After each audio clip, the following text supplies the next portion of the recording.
Okay, good evening, everyone, and welcome back to this is the last session of our workshops on preparing grant applications. So up until now, we've been talking about kind of the preparatory work you would do, getting your information together and your data together, and all the various different bits and pieces that you require to submit with an application, and also, I suppose, gathering the data that will back up and support your application. So what we're going to focus tonight is on the actual application form itself. Some parts of the application form are fairly standard and is common sense, and other parts then people might struggle with in terms of what they should put into the application, how much detail you should put in, and things like that. Just before we kick off this evening, in relation to your own projects, have you anything coming up in the next, I suppose, this year or in the more immediate future that you're looking for funding for? Have you any specific projects in mind? So, Savi, you're nodding there. What projects are you coming up? Okay, so we are hoping to do just some revetment like project using nature-based solutions. We will be looking to do some works on the river from our feasibility study that we got done there. So okay. We will be looking for funding to put a few things right. Okay, so like, are you looking at some sort of infrastructure and things as well as, are you looking at additional feasibility studies? So you're looking at both capital and feasibility? Could be looking maybe at an additional feasibility study that could be something, that, we could have done there. And then, as I say, the projects, that it's not just one overall project. I think we would do it in smaller projects. Yep. Because there's invasive species, there's bank erosion, so different projects. So base them out. Very good. Perfect. Very good. Yeah, just I'll come back to that in a second, Sally, in terms of kind of what I'll be recommending there in relation to phasing projects and kind of picking smaller bits and pieces to do over time. Great stuff. Jack, what about yourself? Have you anything in the pipeline or that you're looking to do over the next 12 months? No, not at the moment. Like we're literally kind of still getting ourselves together. So I'd say in the next couple of weeks we'll probably end up talking about something. Okay. And I'd probably be on the smaller end of things, really. Okay. So again, you probably, if you're at the kind of the early stages, you look probably more at development and analysis funding, so like feasibility funding, to maybe get a project plan in place or something like that. Yeah, that's really like I was going to suggest maybe something around water monitoring or that kind of thing. Maybe citizen scientist based analysis, but that's just an idea I have. Okay, very good. Okay, great stuff. Myrn, yourself? You're on mute there. Sorry, I couldn't unmute there. I'm on the same River Trust as Jack. So very good. Yeah. Great stuff. I mean, we're at the beginning. Who knows? We might end up applying for something during the year. But it probably would be worth looking at, like from your perspective, if you're at an early startup stage, to seek some sort of funding for, like, say, either mentor support or feasibility study funding to have someone work with you on putting the kind of structure together on it, in terms of your overall structure, but then in terms of looking at a kind of longer term plan. So what a lot of groups do is they jump from project to project without really having any kind of plan to work from. Whereas if any new group starting off, we can recommend that they sit down and look at their, probably a 3-year plan initially, and what's achievable in those 3 years, and then use that plan then as the basis for developing those projects afterwards and looking for funding for those specific projects. So there would be funds available for some sort of initial kind of analysis work and development work with you. And there's also would be funding as well for mentor support as well, to support you with kind of like working with you and kind of helping you facilitate you through that process. Okay, Owen, have you anything coming up in the pipeline that you're looking to develop or do? Yeah, probably similar to what was just said, possibly like a water monitoring project, and I suppose it'd be we've no plans or anything made up, and that's probably a good idea that you mentioned that, to maybe put the plan together and work off that. But yeah, similar to the last people. Okay, very good. Okay, brilliant. And Elena? I think Trish would be the better person to ask for that. What are we planning, Trish? Yeah, I suppose we're at a stage now similar to Liz, where the funding has to provide core costs. So, we spend a lot of time doing smaller projects where all the money goes out, paying people to do other things, and there was nothing being retained by the trust, and therefore you were short on admin, and you were short on mileage, and you were short on staffing costs. So now we have to look at getting core costs in. So at the moment, I don't know of anything that's open for core costs. No. And so we're really kind of cold calling to agencies. So if you had any advice around that, that would be good. I mean, we have projects we'd like to do, but there's no funds out there that would match them and or give us core. When you say cold calling to agencies, you mean cold calling to like the grant agencies? No, like say the county councils or the EPA or the OPW, those kind of agencies that we deal with on the rivers. So just going to them directly and saying, look, this is a project that's relevant to your sector. Can you support this? So that's where we're at, really. But even getting core costs is difficult from them too, It is, and I suppose this is something, and I'm not going to make any changes obviously to it, and what I say doesn't really make a difference to anyone, but it is becoming an issue across the board in terms of core funding and salary costs. And I think there might be something actually the network, your network might do actually in terms of a lobbying kind of group. There should, the question needs to be asked around is the way funding is given out on various different projects and programs for consultancy across the board and in all aspects of the sector, where you'd have no issue in recruiting or getting funding to pay a consultant to do X, Y, and Z, but you can't get funding to do it yourselves. And that's got to be addressed, because there's an awful lot, like this is speaking from a consultant, but there's an awful lot of waste within the sector. You've got very, very high allowable rates there to pay consultants, but yet you can't get a salary grant in for the year, which will do way more work than a consultant's going to do in a short period of time.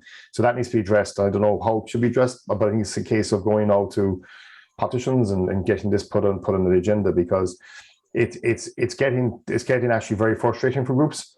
And we're seeing it from the point of view that we're actually getting the contracts, and we're kind of looking at us thinking, well, they're not giving out to us because it's not our issue, but it is something that needs to be addressed big time. Like there's an awful lot, there's hundreds of thousands of euros going out there every month in consultancy fees, and there's no long-term sustainability in that at all. So it is something I think that maybe the network could do and say, look, why is the situation here? We're struggling to pay core funding, we're struggling to pay salaries, yet we've no problem getting in people do studies for us and this, that, and the other when they're in the door, out the door, and they're gone. And we're left with a nice report, but we're not left with anyone to pay the bills, So that's something that needs to be addressed. I can't address it, but I think certainly it's yourselves and other networks, and even the local development sector too. I think might good to have a chat with your local development companies locally and start to ask them to start questioning these things at a higher level, it's crazy stuff that's going on at the moment. Okay, so just in terms of answering your question, is there any core funding grants out there at the moment? Not that I'm aware of, and not for salaries. And it's not looking like there is any time soon either, We're still up in the air around the CSP program funding and where that's going to. We don't know what's happening with social enterprise program. So, it's very frustrating for groups across the board at the moment. The other option is not grant related, is to look at, is it possible to get some of those core costs covered by bringing in your corporate partners and get them on board and sponsors? Again, that's not sustainable, but either grants, but it's just kind of maybe a kind of a band-aid solution until the government get their act together in terms of how they're going to fund properly the sector. When I say the sector, it's the entire not-for-profit sector, because it's a problem in every aspect of it. Okay, so then yourself and Trish the same project now, are you? Yeah. Okay. So is there an echo there? I'm hearing an echo from. I'm not sure. Is my speaker? Is it? Can anyone answer an echo from? I heard You it. don't. Those are two devices on, no? Okay, there's a bit of feedback there. Okay. So we've got Kevin Dennehy. Kevin, could you just give me if any projects you're working on or any specific things you're looking to do over the next while? Is Kevin there?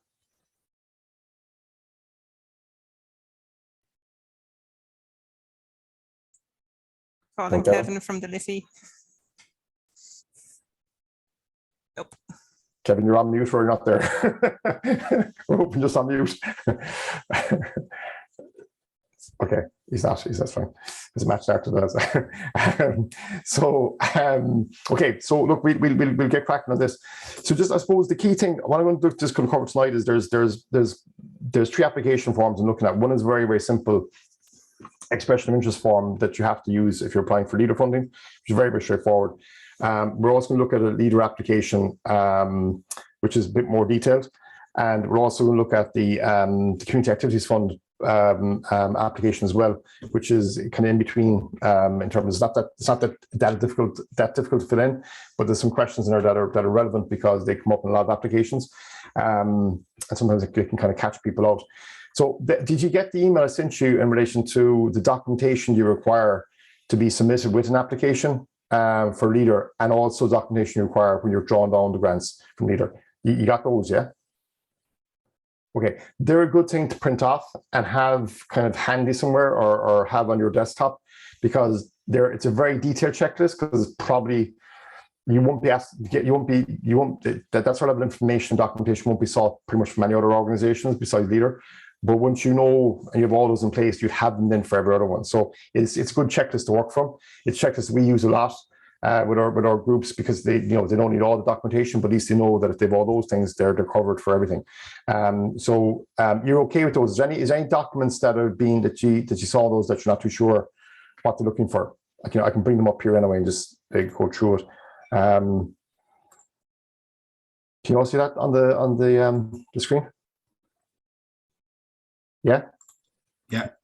Okay. So again, this, like in terms of application forms, obviously de minimis age declaration. So de minimis funding is where you are not allowed to receive more than €250,000 in any 3 years from government source. Now, there's rules and regulations on that, and there's certain criteria. So if you're not sure in terms of if you come under this or not, you seek clarification from your leader company, because it depends on the different types of funding you get. Your members are Act of Association, Constitution, your business plan, strategic plan, again, your signed quotations, tenders, again, your voluntary contribution, again, verifying how you're going to independently value that. Contribution in kind, again, in case of donations, the value of any previously used donations. This one's actually, I mentioned this issue previously last week. This one here, some groups, what they'll put in is the value of equipment or machinery or things that they have already purchased. That's not applicable when you're applying for grant aid. So, and you can't apply for funding for something you've already purchased. So with grants, you can only spend money after you've been approved for that grant. Okay, so if you're looking to buy a machine for something, or a piece of equipment or whatever it might be, or a sign or something, you can't have already purchased that before you apply for the funding. So if your date on your receipt or your invoice is before the actual grant has been approved, it won't be allowable. And some groups get caught out on that because they try and put in other bits and pieces in as well to claim down the grants. It's only anything that you purchased after the grant has been approved. Again, signed accounts past 3 years. Again, financial statements. This one's not relevant to you if it's not about job creation. You're not a private company. Information required for tax clearance certificate, VAT registration. Again, this is something that causes problems to groups. If you're not VAT registered, you need to get a letter from the revenue saying you're not VAT registered. Okay, you're not going to get that turned around quickly. So what we would tend to do is get that anyway from the revenue, so it's there on file, and not just looking for it when you need it. Again, evidence. Yeah. Tom, just on that one. So what we have done, so our accountant is the local development company. They've Jubilee Hora have a division on that, and what we have got back is actually just the printout from the revenue sheet, and on it doesn't say we're VAT exempt, but it's a printout as opposed to a letter. Just show you, got a copy of it, but it seems to be accepted. It was accepted for our most recent leader project. Okay. It'd be probably no harm to write to just get revenue to send you on a formal letter anyway. Just have it. Okay. Unless it changes, obviously, unless you do, well, be unlikely you would decide to register for that afterwards. But just in case they look for further proof of it. So again, what evidence of contact made with other state agencies? This one can cause problems. So you've got to show that you've looked at other potential funding opportunities that are out there. Now, again, it's not such an issue for not-for-profit organizations. It is an issue with anyone that's self-employed and applying to leader funding for grants. So if I'm applying to leader funding for grant, I have to show them that I've discussed this with other organizations. And the problem is that with leader companies are on the same local area groups or local action groups within the councils that, say, Enterprise Ireland and Local Enterprise Office are on. So they'll all be aware of the applications that are going in. So if you say, well, I haven't contacted anyone else, and then they go to a meeting and they realize that you've submitted 3 applications to 3 different agencies, that will cause problems. Evidence of ownership, again, where you've got a capital project, so deeds and things like that. Again, this is, you got to just confirm what they require. So in this case, they require a certified copy of the solicitor of the folio. So that you get that from the land registry. So normally you would have it, or if you don't, you can apply for it. And your solicitor would normally would stamp that and certify it. Again, these are difficult things to get, but they can take time. So, solicitors are notoriously slow in getting documentation back to you, and it can take a long time for these things to be put in place. So what we normally recommend, even if you're not going for funding, and you own the site or own the land or whatever it might be, get that legal documentation in place, so you have it when you need it. Okay, so they mightn't turn you down on the grant when you submit this application to leader and you don't have some of these documentations at the time you apply. The development officer would normally come back and look for further information from you. And they will give you a bit of leeway to get these documents into them. Okay, it's not like a non-an application where you've got to submit everything at that date and then it's assessed. With leader, they will look at the application. They will come back to you and look for clarification on certain things, and they will look for further. They'll always look for further information. Very usually unusual if they don't, but they will work with you on it. But that doesn't mean you don't just ignore it and don't submit anything. Have everything you have that you can get in place and have it in there, so they're not coming back looking for more of you. Again, planning permission, we mentioned it last week. If it's not required, again, written confirmation from the local authority. They might accept a letter from an architect or an engineer stating that it's not. They have to quote the planning regulations in relation to that. Evidence of funding. So again, your bank balance, your bank statements, and then your letter from your bank or your social finance bank. If you've got a loan, if you're farming, so it's that's not relevant to you.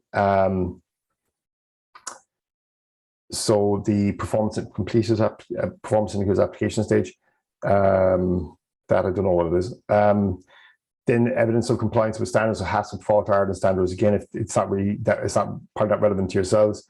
There's certain other things they look for. What we talked about last week was appropriate assessments and EIAs. Yeah, if they're required, they will look for those as well. It's similar to planning. Again, in heritage projects, same way, they look for checklist on the projects that are heritage type projects. And again, contractors that are doing work over 10 grand, again, you have to verify their supplier's tax details. And again, where a supplier has been used for any form of building works, again, that they're verifying that they're tax compliant. Again, this can cause problems, as I said, because you're relying on your consultant or your contractor to be tax compliant at the time you apply for the grant. And again, if you're claiming charitable status, written confirmation of that from the revenue commissioners. Okay, so you're going to have an RCN number anyway. That will and they can check if you are registered with the charities register or not at that point. So that'll probably suffice in terms of giving them that number. So that's the checklist. It is detailed. As I said, most other grants applications won't look for this level of detail, but there's certain things there like the legal documents, your company documents, your financial documents, any planning issues of that, any leases, any legal documents of that, have those on file. Okay, rather than trying to chase for them last minute when it comes to applying for the grant. Okay, so the other thing, the other thing I want to talk to you also is on the format of the leader funding. So with leader, you've got two-stage process. You have to submit, first of all, an expression of interest form, which is basically saying we're interested in applying for grant aid, and they use this to see if your project is eligible before you go out and you spend a lot of time putting an application for funding together, and they turn around and say, look, this project isn't eligible. So can you all see that? Okay. Yeah. Yep. So this is a very straightforward application.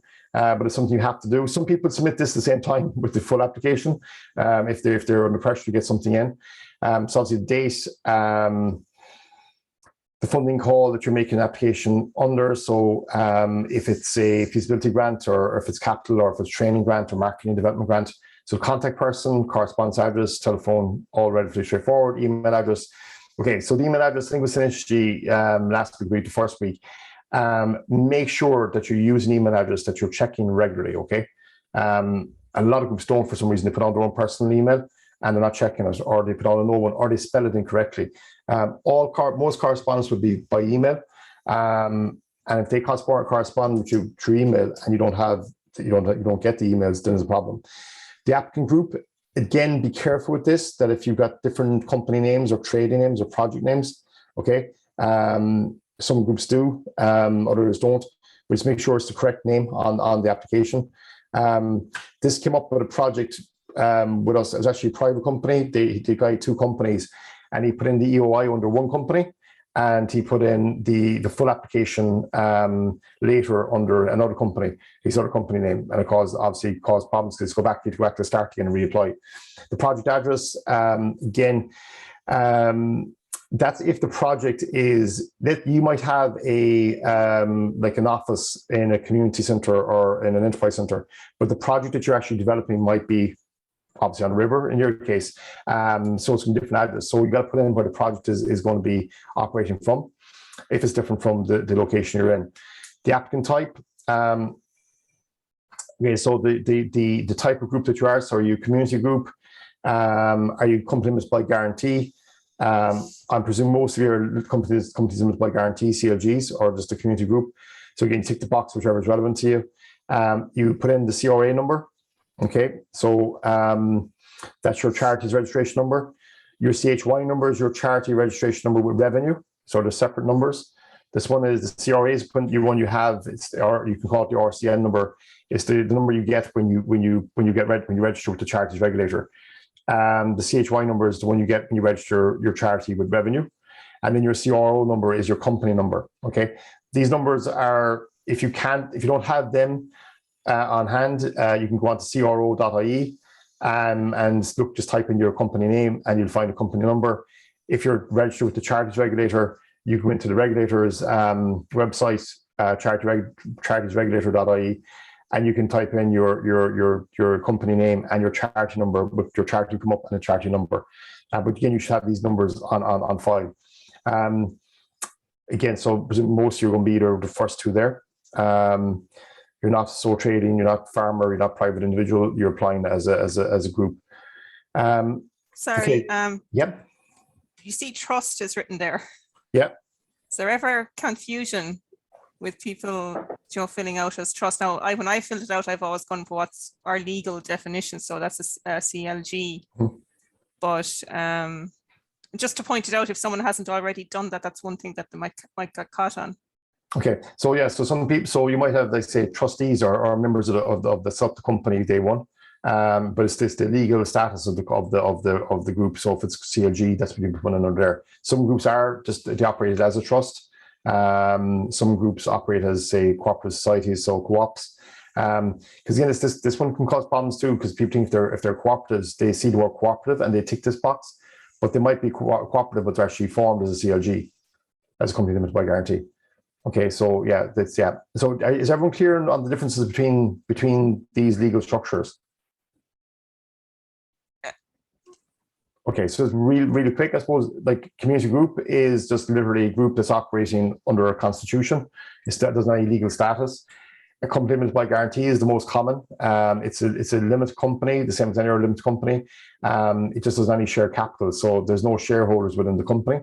It's the most common form of a not-for-profit organization. A cooperative society is similar to a company, but it doesn't have the same reporting requirements as a company would have. So if I'm a company limited by guarantee, or if they've involved in one, I can go onto the CRO and they can download the information about the company. You can't do that with the cooperative society. These are getting very rare because they're not liked by funders, because they're not as transparent as the CLGs.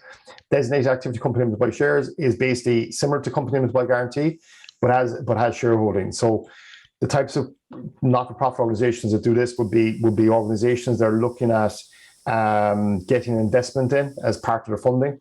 And to do that, they need to have shareholdings, they need to be given out equity in their company. So it's the same as a company limited by guarantee, but it's a limited company by guarantee that requires shares. So it's called a DAC or a designated activity company. Private companies, like my company, is a private company. Trust, again, is basically a group of trustees. A sole trader, an individual, self-employed person, farmer, obviously private individual. So your main ones are these ones up here. If you're not sure when you're applying which one you fall under, literally a very quick call to your accountant, whoever's doing your accounts for you will explain which one you should be going under. Okay, but you should be fairly clear if you're applying which one you are. Again, these numbers are all should be available on file. If not, you can get this information from your accountant, from revenue, or from the CRO, or from the regulator. Just a quick question: how many of you are registered as charities with the regulator, or any of you? One? Okay, two? Just two. Okay. We're in the process of registering. Okay, very good. Brilliant. Okay, so once you registered in, you'll have a CRA number or an RCN number. Okay, so remember last week we said about keeping a record of all the funding you receive. Okay, so and this is where it becomes important, because if you're trying to fill these out and you're trying to go back over where do we get funding from, and you're ringing people around saying, do we apply that for a grant, where was that from, how much do we get, when do we get it, all this sort of stuff. It's very hard to kind of gather all this information kind of at the last minute. So again, as I said last week, just keep a simple database of when you get funding, put the name of the fund down, the amount you got, and the date it was approved. Okay, so we go back for the past 7 years. Now, if you've no funding received, obviously tick no. If you have, and this is only in relation to leader funding, so you don't have to put anything else in here. Any other funds you have, it's specifically in relation to leader funding. So if it's no, it's no. If it's yes, you got to say the amount you got and what it was for. Okay, so in your project information, so this is fairly straightforward, the top part. Project information, your project title. Again, be careful with the title, because that's going to be title on your full application as well. Don't kind of say we've no title yet, we come up with one afterwards and we just put in something here. When you go to apply for full project funding, and you change the title, that can cause some problems as well. Okay, because they'll put the application in under the title that you provided them. So just think about that before you put in. So again, all you want at this stage is a very brief summary of the project. So like 600 words maximum. So you don't have to go into lots and lots of detail. I tend to because people hate reading loads and loads of information in paragraph format, I just tend to bullet point everything. Okay, keep it very, very, very, very sharp, very straight to the point. And all they want is a brief summary of the project. Okay, just make sure that within the project description that you're ticking all the right boxes in terms of the criteria that they will support. Okay, so when they're reading this, say, yeah, this does meet our criteria. This is eligible. the best thing to do is, and what I do is I go back to their criteria and their overall, let's say, kind of grant guidelines, and I use keywords from that, and I put in those keywords in the project description. Okay, so that's the same for any grant that you're applying for. You'd always put in, kind of keywords, like when you're doing a CV for a job, and you're tweaking your CV, and in the job description it says excellent interpersonal skills. You put in your CV somewhere excellent interpersonal skills or excellent IT skills, whatever it might be. So you'd always tweak it to suit the actual person reading the document. Same with this, make sure your project description ticks all the boxes for them. Again, it's an EOI stage, so it's not that much, they don't have that much detail, but they look for enough detail to make a decision on should you go forward or not for full application. Don't put in a one-liner or a very simple description, because you put a small bit of effort. Like, they don't look for much information, but they don't look for the minimum information either. Because I've seen some come back to me and it's like literally one line. You're thinking they can't make a decision on that. You've got to give more information on it. Project costs. Now, this is where again, a lot of groups kind of struggle because they're only putting the EOI. They might actually have costed the project at that point. They might have got quotations in from anyone at that point for, let's say, works to be done or for consultancy fees or whatever it might be. So what you're basically doing there is kind of estimating it. Now, what I would normally do is, if the client rings me and says, look, Tom, we're looking to put an EOI in for a feasibility study, how much would you charge? Unless they've got a tender brief and a brief put together, I can't give them a price because we've no idea in terms of what they actually want done. So what they normally do is they'll ring the development officer in the local development company and ask them, look, this is what we're thinking about doing. This is the project we have in mind. What's the maximum budget available? And they'll tell them what the maximum is. And then they'll ask the question, what's the most realistic budget we'll get for this? So if you take, say, a feasibility study on a capital project, a building project that we'd be involved in, the maximum grant you can get under LEADER for feasibility study is €25,000. And they'll say the maximum is €25,000, but a project of this nature, we would expect it to come in between 13 and 15,000 euros. So they're giving them a kind of a lead in terms of what's kind of realistic when it comes to funding, okay? Because it's in their best interest to discuss that with the client, in terms of leader company, discuss it with the client or the person that's going to be applying for the grant, because what they don't want is people applying for funding at the maximum amount when there might be that the budget mightn't be there. So at the moment, leader companies are in a transition budget or an interim budget for this year. They have very little money. So if you start just dropping in applications for €25,000, they won't have that money. So they'll just throw it out. So you need to talk to them at an early stage and say, look, before you send this EOI in, what's a realistic budget we should put in for here? Now, obviously, the realistic budget has to be something that you can use as well. There's no point cutting it back so far that it's of no use to you. But just don't say, well, look, there's the maximum, we'll put into the maximum, because that won't work. They'll probably come back to you and look for clarification on it, or they'll just dismiss it and say, look, we don't have the budget. We can't put it forward for full application.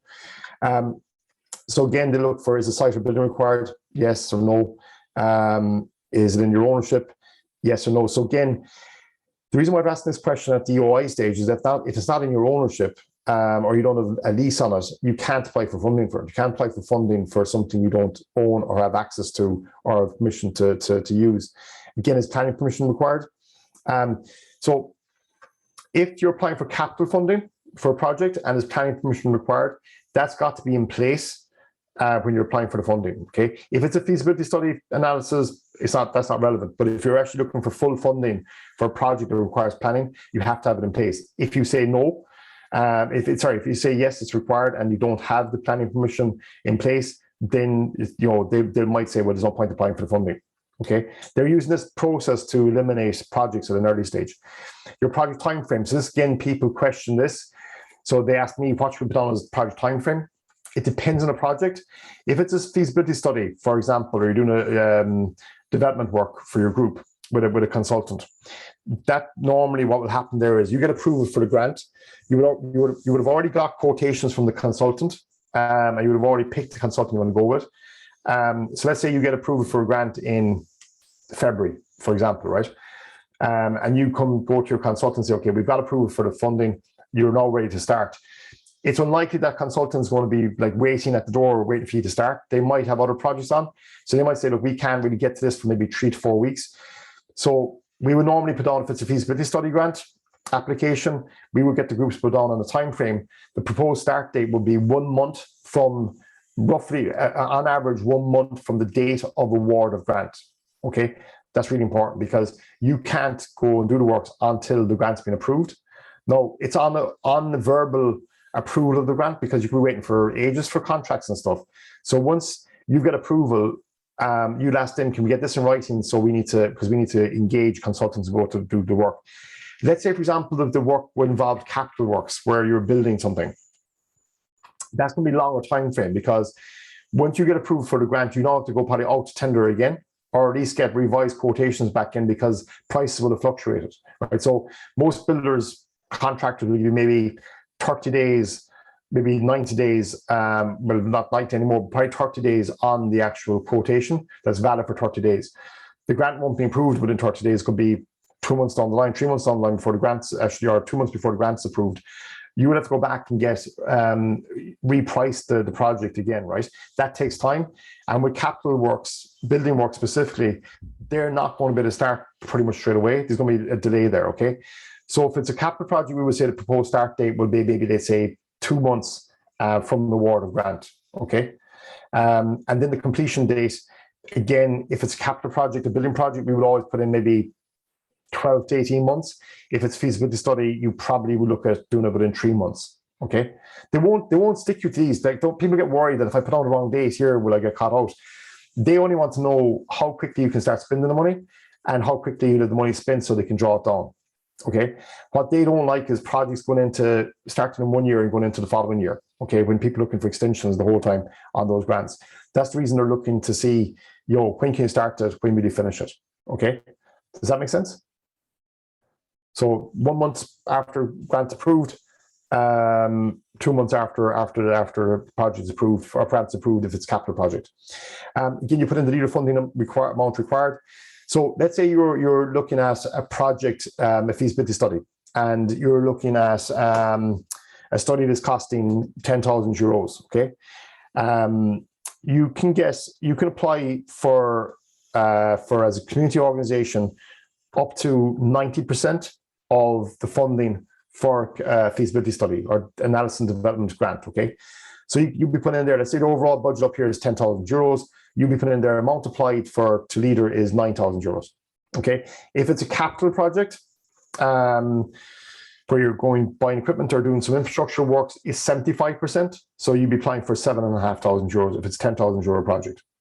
Okay, so again, people put in there the full amount. It's the amount you're applying for that goes in here.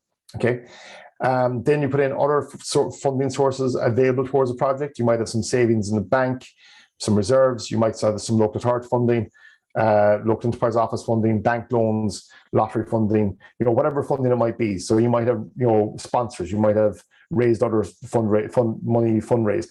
So it's basically, normally people are ticking the box here, cash savings, reserves in the bank, or a bank loan, okay? But, again, they just want to know that you have the matching funds in place at this point. And then it's basically just a direct declaration form. So it's a very straightforward application. The EOI part of it, just the main thing, and it's the very important thing is that the names are correct. The project title name is the same as going to be when you apply, and also your company and your address as well. Okay, they're all just some small things that can just kind of don't cause major problems, and it shouldn't cause major problems when it comes to applying. It's just that they can cause a bit of, you could have a situation where you've got to go back and resubmit the EOI again. They normally will probably just, depending on who you're working with, who development officer is, they normally say, look, make the change and we just put it into file as the one we received. So it's changed, they'll go back and they'll edit the document for you. But you could get someone a stickler to the rules and they won't do that, and you've got to go back and start all over again. Any questions on that, on the EOI?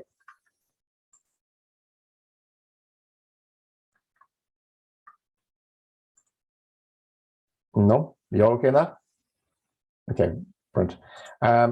Okay, so the next one then is the full application form. And again, these can cause some issues for people in terms of in terms of the amount of detail that it requires. So people look at these application forms and they kind of go, you know, this is going to be a nightmare scenario for us. Just going to close down some of these here because can you hear me okay? Yeah. Okay. Yeah. Okay. My system is slow for some reason. Okay, so this is the Ballyhora development application. So I just picked that. They're all standard forms. So whatever local development company you're with in your local area, they're all a standard form that they all have. Okay, so basically you've got two types of grants here. One is the Rural Development Programme funding, which is the leader funding. And the other one is the European Recovery, the EURI grant, which is basically a COVID response grant. Okay, so the majority of you or all of you will be applying for the leader funding. Okay. As I said, it's an interim. So this program was finishing in 2020. There's a 2-year kind of interim period. So the next program will probably kick in hopefully in 2023.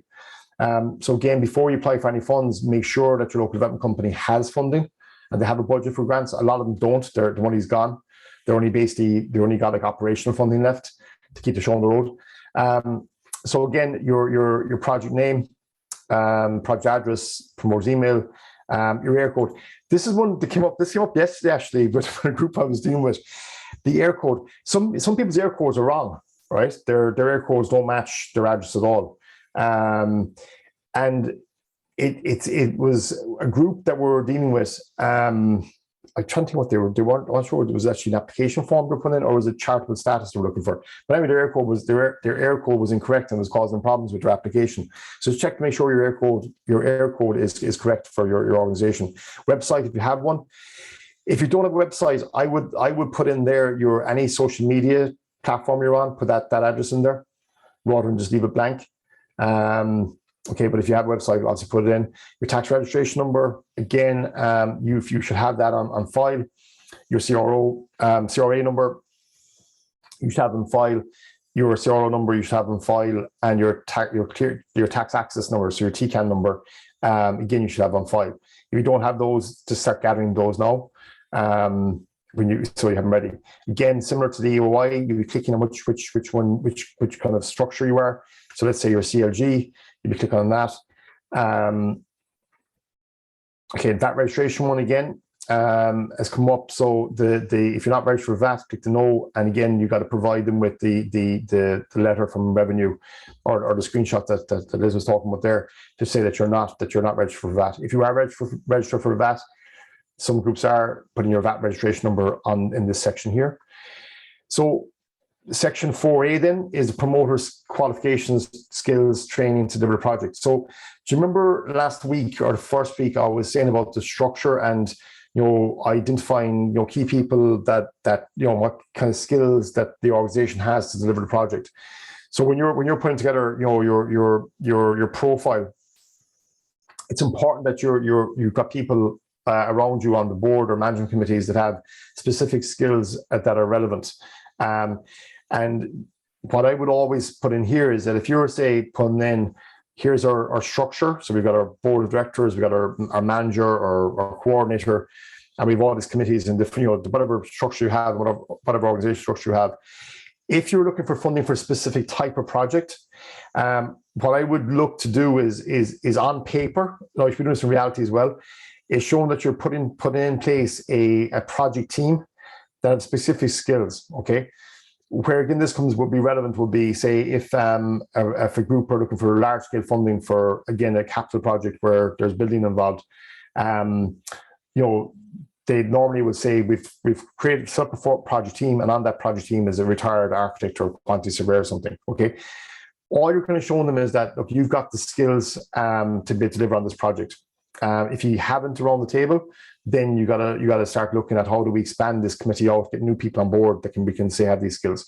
So in your case, for example, you'd be looking at what are the specific skills and experience you require to run and develop your projects. If you have them already yourselves, brilliant, state them and put them, make sure they're fairly clear on the application. If there is not, then you could say, and if you don't have someone lined up at the application stage, you can always put in that we're forming a team, and we've identified key people in the community who are coming on board to advise us and be there as an advisory capacity. All you're literally doing is you're giving them the confidence that you can actually manage a project if they fund it. So let's say, for example, if you're only doing a feasibility study, that's not really hugely important, because once you've got experience of general kind of finance experience, but it's only feasibility analysis, you don't need that. But it's where you're actually looking for funding for specific types of projects. They like to know there's someone within the organization that kind of knows what's going on here, and they're not relying on other people to kind of advise them. Do you require training or new skills to help you deliver your project? Most people don't know here. I'm kind of for and against. If I feel that a group does require some additional skills, it might be no harm to put in yes, because they might be able to support you on that as well. It's all up to yourselves, really. Some people say, but if I put on yes, then I'm kind of saying to them, we don't have the skills. But like what I would do there, if I was put on yes, I would put in here, that we might need support from the local development company on procurement requirements or something like that, right? So you're kind of showing them that you're of an interest in the project, and that you want to make sure you're doing the project to its best. And by putting in things like that in there, you're kind of like you're saying, well, look, we recognize we're weak in certain areas, we want to do something about it.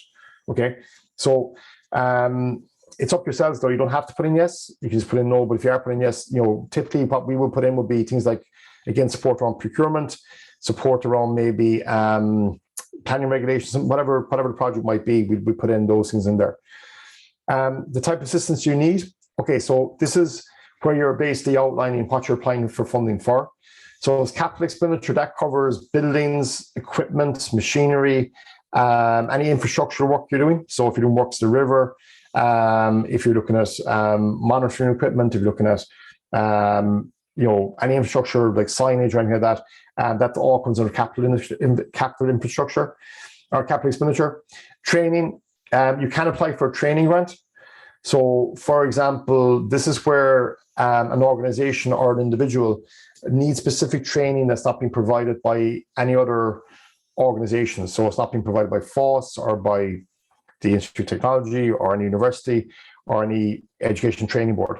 It's very specific training to that specific project, okay? I give an example from a private perspective. We would have clients applying for training grants for machinery. So they might be buying a machine for, let's say, a manufacturing company, buying a machine, and the only company that provides the training on how to use the machine is the company that's selling the machine. So they can apply for full 100% funding for the training to get that training done. So if you identify within your group a training that you require, but it's not being provided anywhere in Ireland by anyone else, you can apply for that training as a group to leader, and that'd be funded at 100%. Large scale infrastructure projects would be, again, large capital projects, large building projects. Cooperation projects, I'm not familiar with. In terms of, I haven't come across them. I haven't done any cooperation project. The other one is the marketing promotion projects. So again, this would be more probably for enterprises, for self-employed people, where they're applying for grant for marketing tools and marketing material, websites, branding, stuff like that. This is the most probably one you're all going to be going for at some stage, and it's one I'd be advising you to go for, because it's the easiest one to get, and it's nearly a full funding. It's 90% funding. So it's called analysis. This is basically your feasibility study funding, but it's called analysis and development funding, and that's important because a lot of people think they can only get this funding for if they're doing a feasibility study on a project to see if the project is viable. But it's called analysis and development. So it'll also cover you to bring someone in to advise you on project planning, on project management, on financial management, bringing facilitators to work with you and your boards. It's very varied what they allow you to do. So it's what we recommend a lot of groups to do is to get in funding under analysis and development for someone to come in and actually start helping you build your structure and putting plans in place so that you're getting that support from the outset. Okay, and that could be, it could be you'd be trying to identify, if it's, I know some groups, for example, they'll look for specific type of consultants around maybe, helping them to put together a structure, like their legal structure, advise them on taxation, advise them on investments and all these sort of stuff. You might have, in your case, look, you might want to get someone to come in and do, like, say, a biodiversity plan for you. So it's very specific. So it won't be like any consultant will do it. You're looking at identifying kind of, specific consultants or companies that will do that work with you. So again, you might be working with, say, like the like a research group or an environmental group or something that they can provide you with support. So again, we've seen groups here working in similar projects to yourselves, and they work with Southern Scientific, and they would get funding to pay Southern Scientific to do like water testing and quality and things like that with them. So again, this is very, very, very, very kind of open, and it's not as difficult as the other grants to get, because you don't have to provide as much information, and it is 90% funding. Okay. So again, if you're ticking that box, it's fine. You can apply for both. You can go in for both grants at the one time. So you can say, we're looking for feasibility study funding and we're looking for capital funding. It's unusual, but you can do that. Project description. So now you go back to your expression of interest form, and you're looking at project descriptions you put in, and you're basically just expanding on that. Okay. So again, what I would do there is you might have an external, let's say, business plan or strategic plan or project proposal completed. What I would tend to do is, if I'm writing these applications for a group and I've done a feasibility study for them, I write the feasibility study in such a way that it can be basically just cut and pasted out of the feasibility study and put it into the application form. Okay, so you're not rewriting the entire thing. Okay, so normally what we would do is we'd summarize the information that's in the full feasibility study, and we put it in here, and we put in maybe in the first line here that further information as project is available within the project proposal or the business plan that's attached to the application. Okay, so you're just giving them more information there if you want to read that. But I would again break this down and make it very, very clear. Some people, write 4 pages of a project description. It won't be read. If you're assessing these things, you're going to be bored after 5 minutes. You're reading lots and lots of information. So keep it very, very clear and using bullet points. Okay, in terms of the way you structure it. So like the main activities involved, and then any other parties involved. So if you're working with any other groups, now there might necessarily be a part of the actual project that you're applying for, but there might be other groups involved in the work you do, or you might be collaborating with other groups, or you might be just consulting with other groups. Okay, if you are, put those in there also. Okay, if it's a project where you are going in jointly with someone and you're the main applicant, that becomes more important, because you got to outline their roles in the project as well. Okay, so you say a consortium of us are coming together to do a project. We're the lead applicant. The consortium members are X, Y, and Z. Okay, so we would do that a lot with, let's say, we're doing this project at the moment where there's a local authority involved, a third level institute involved, and there's a local chamber of commerce involved. So it's consortium, but the main applicant is the actual chamber of commerce that we're dealing with. So again, just put in their details there. The basic service infrastructure. So with this project, improve basic service infrastructure in the community. If it's a capital project, yes, it will. If it's only a feasibility study or the development analysis project that you're applying for at the moment, you can stick no. Okay, or you can tick yes and say that we're only at analysis stage at the moment, but we would project that the project that we're assessing, if it was to take off, that it would impact on the local community. So you can put in a line in there, but you can just put in no if you're only going for analysis and development funding. Okay, so this one is the one that causes most problems for leader applications, because the question 8 there, where it says areas of innovation, or section 8, because in most situations, when organizations are applying for funding, what they're doing isn't that innovative. They're just doing what a lot of organizations do, right? They're applying for funding for, let's say, a building or signage, or a feasibility study on developing a community project, or looking at some sort of infrastructure, or whatever it might be, or tourism, whatever it could be related to. So it might be that innovative, okay? It might be innovative to ye in your local area, but it might be that innovative in terms of a project that deserves funding because it's unique or it's innovative. So what we try to put in here is trying to find an angle with it, okay?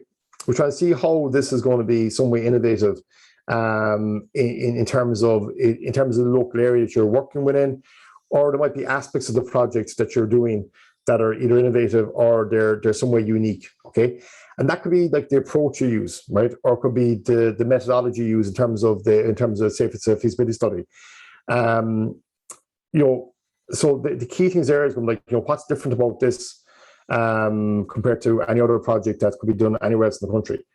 And if you can't see any innovation there and there's nothing unique about what you're doing, it doesn't mean you can't fill in this, fill in this section. You got to put something in there, but it just makes it more difficult to come up with what should I put in here that's going to make it a bit more different. And I suppose trying to give an example of it, of the ones we've been involved with, like again, more like we're involved in one project at the moment. It's innovative in terms of the building. What they're doing with the building is innovative in terms of design. What will actually run out of the building isn't innovative at all. It's like whatever Central does.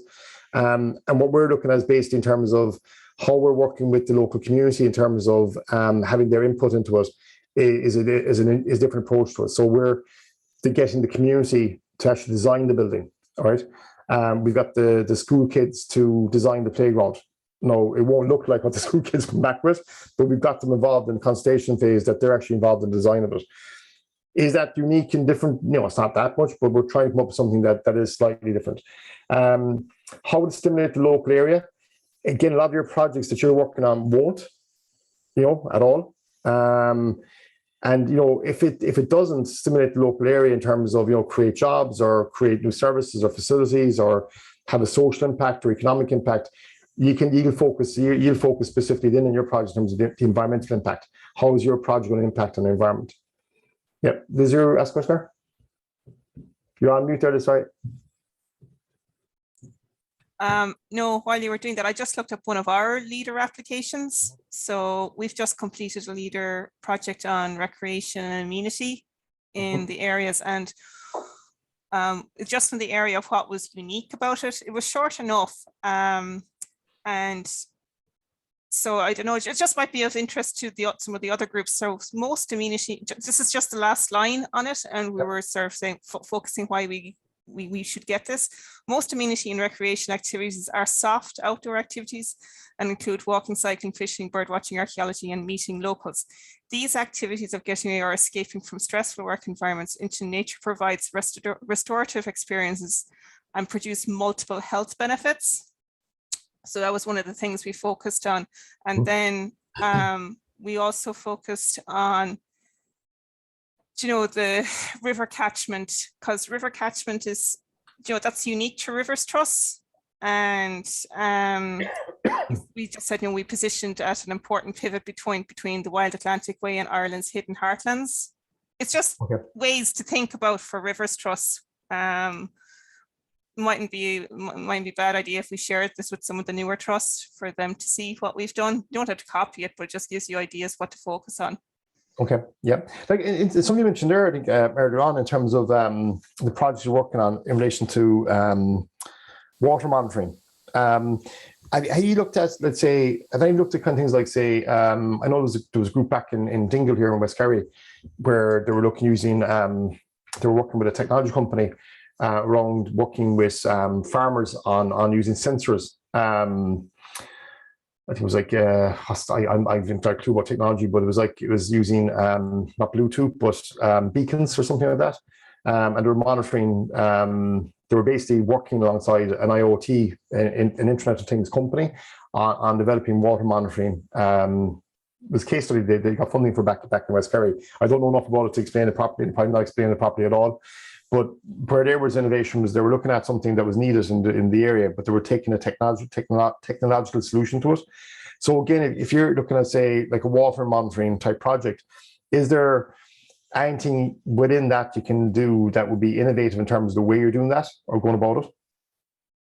I'd say if you could involve the communities in the water monitoring, you could say that it would have community benefit, awareness and education. That's where the route I'd go with it to make it innovative and tick those boxes. Yeah, very good. Excellent. Okay. Yeah, and that's good. It's good points. It's a bit like what we said earlier, but if it might be that the methodology or the approach you're using is innovative, more so than the actual project itself being innovative. In terms of the stimulate the local area, again, there's always 3 impacts that we would put in. One would be the economic impact. Second would be the social impact, and third one would be the environmental impact. Okay, so you can put that in there. But you mentioned later on anyway. But you could also put it in there in terms of how it's going to impact in the local area. The word stimulate the local area there is too focused. It should be used in terms of how it impacts in the local area, which allows you a bit more room to put in more information there. So some people get caught out in these words like innovation, unique, stimulate, and they think, well, I can't put anything there because there's nothing what we're doing that's relevant to this section. Fill it in anyway, and look at. Put in what you possibly can in terms of what's different about it, okay?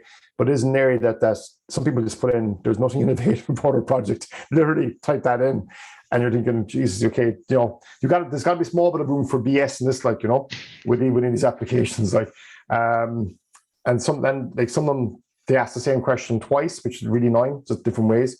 And you're kind of repeating yourself a lot on it. So what specific need, and this goes back to what we're talking about the last couple of weeks, what's the specific need requirement for the project meet, okay? So if you're doing a feasibility study or analysis and development application, you're now using the study to actually identify what the need is, okay? So part of the study is to go out and do the research to see what's the actual needs on the ground, do a needs analysis, and that's what so the outcomes of the feasibility study will identify what the need is. But you have to show, and you could put in here that the feasibility study, one of the objectives of the study is to identify the real need within the community. You could put in something like that, but you have to show that we've done some preliminary research first.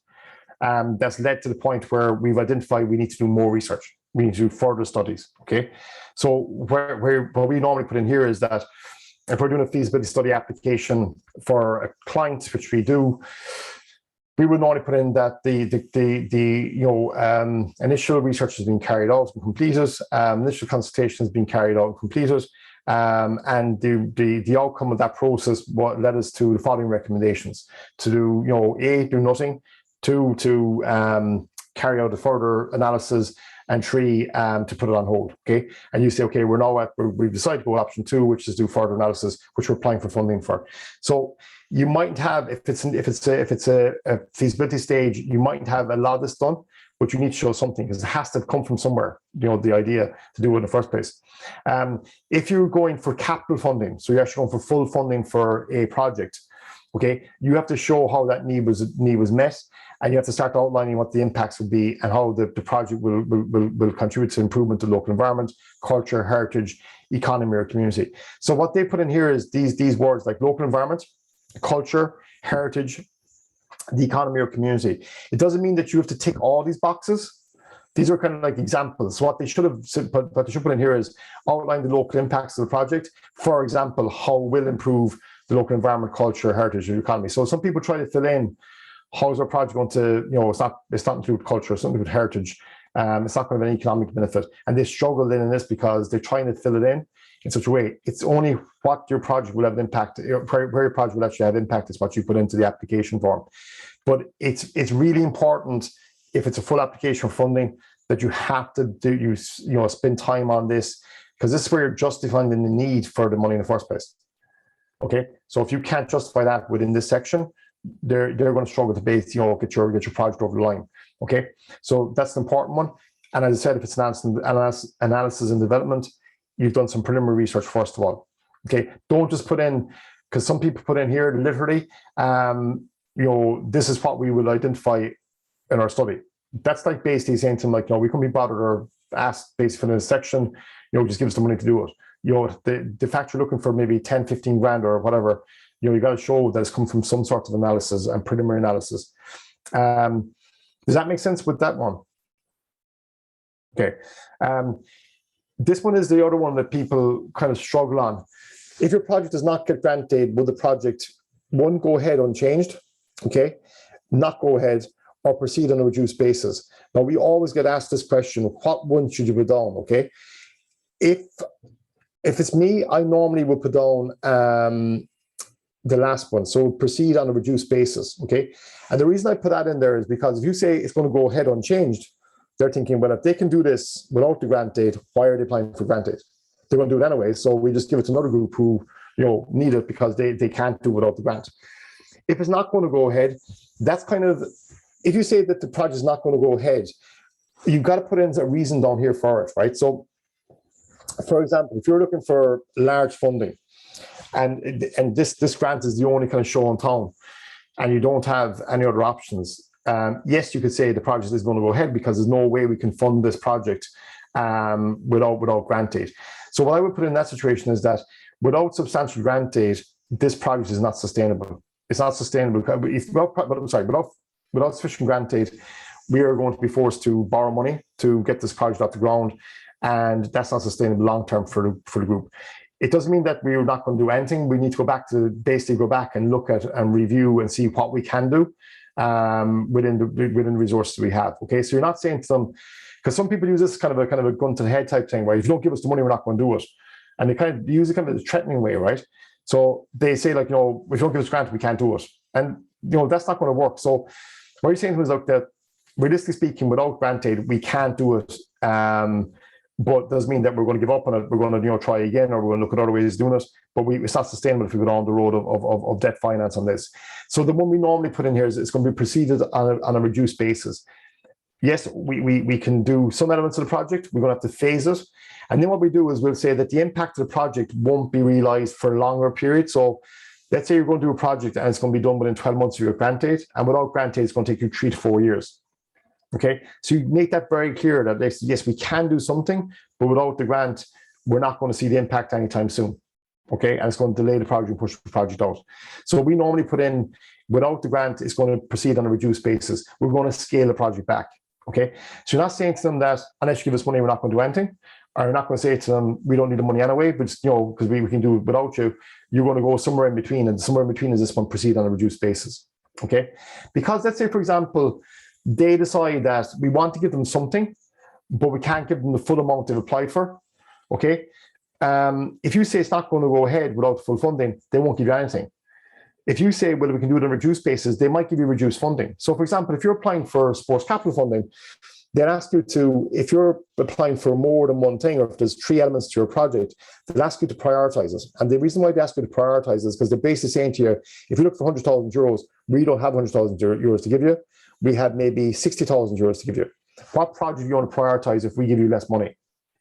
Okay, so they're asking you to actually prioritize the projects based on, if you've got to reduce the projects down, what are ones you're going to prioritize?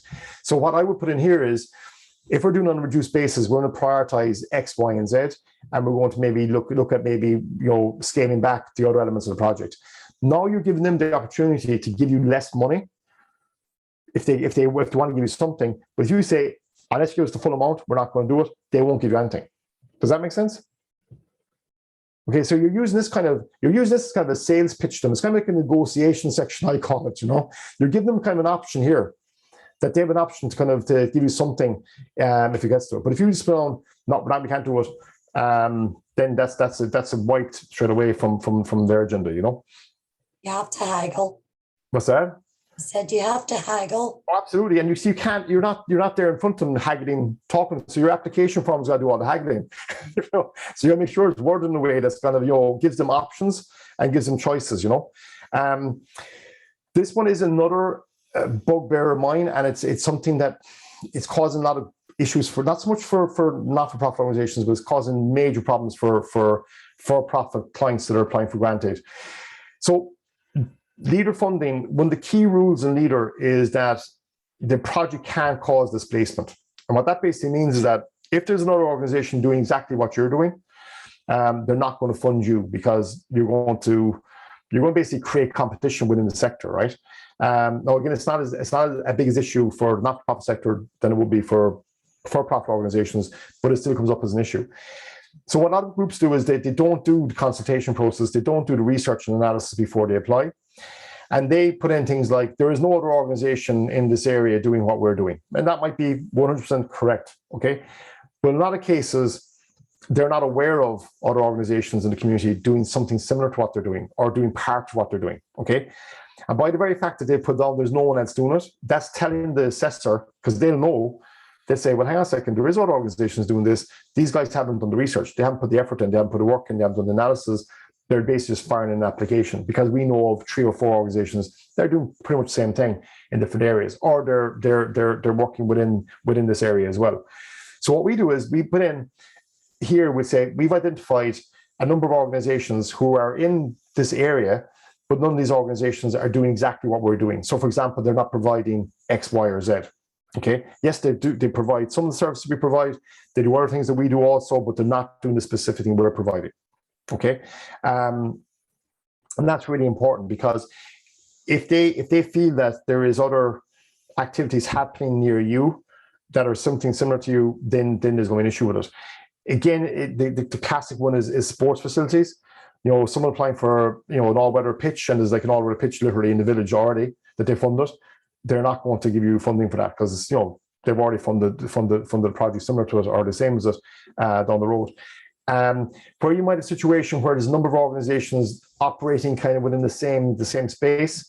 Again, they'll question why you're not working together and collaborating rather than, you know, competing for the same fund. So what Leader did years ago, because what happened was they had a situation where various different groups from communities were approaching them looking for funding, and an awful lot were looking for something similar, the same projects. They then funded community plans and village plans and parish plans. And what they said was, you all get together as a community, right? All the organizations, all the people living in your community, get together, identify what you need to do in your community, okay? Identify who's going to do what, and then when you've identified what you're going to do and who's going to do it, then come to us looking for funding. Okay, because there was no one talking to each other, there was no collaboration, there was no consultation at local level, and there was an awful lot of things happening where people were doing the same thing that other groups were doing. Okay, so what has got to the point now where within the not-for-profit sector, it's all about collaboration, it's all about sharing resources, it's all about partnerships. Okay, so where you can say we're not causing displacement, we're actually complementing the work that others are doing on the ground in different areas. Okay, so for example, if you're doing work, say, on environmental issues and you're getting involved with the local school might have any funding to do this work, but you can actually do some work to say, okay, well, we're going to get the local school involved, we're going to work with local school kids. That shows as additionality to what you're doing. So you're not causing displacement, you're actually providing additionality. And there's a key word, that's a key word within the sector, additionality. Okay, because additionality is very important when it comes to funding, because that's value for money. So if we give a group 10,000 euros to do a piece of work on their local river, but they're getting the school involved, they're getting kids involved, that's additionality, because we're not paying the school to that. The school now are getting the benefit of this. The kids are getting the benefit of this from an educational point of view without any additional money being going to the school to do it. Does that make sense? Okay, so the key words there we always put in is that this project is going to cause displacement, it's going to complement, and it's going to add additionality. Okay, or the classic one we use is the catalyst. It's going to be a catalyst project for other projects to happen. So this one thing we're going to do, small project, is going to be a catalyst for another project down the line. But it is something that will, and you can't lie, because if you know there's other groups doing what you're doing, you know, this is a local development company you're applying for. They'll know the groups that are out there because they're working with them anyway. And if you say we're not aware of them or they don't exist, that's going to be a big no for yourselves.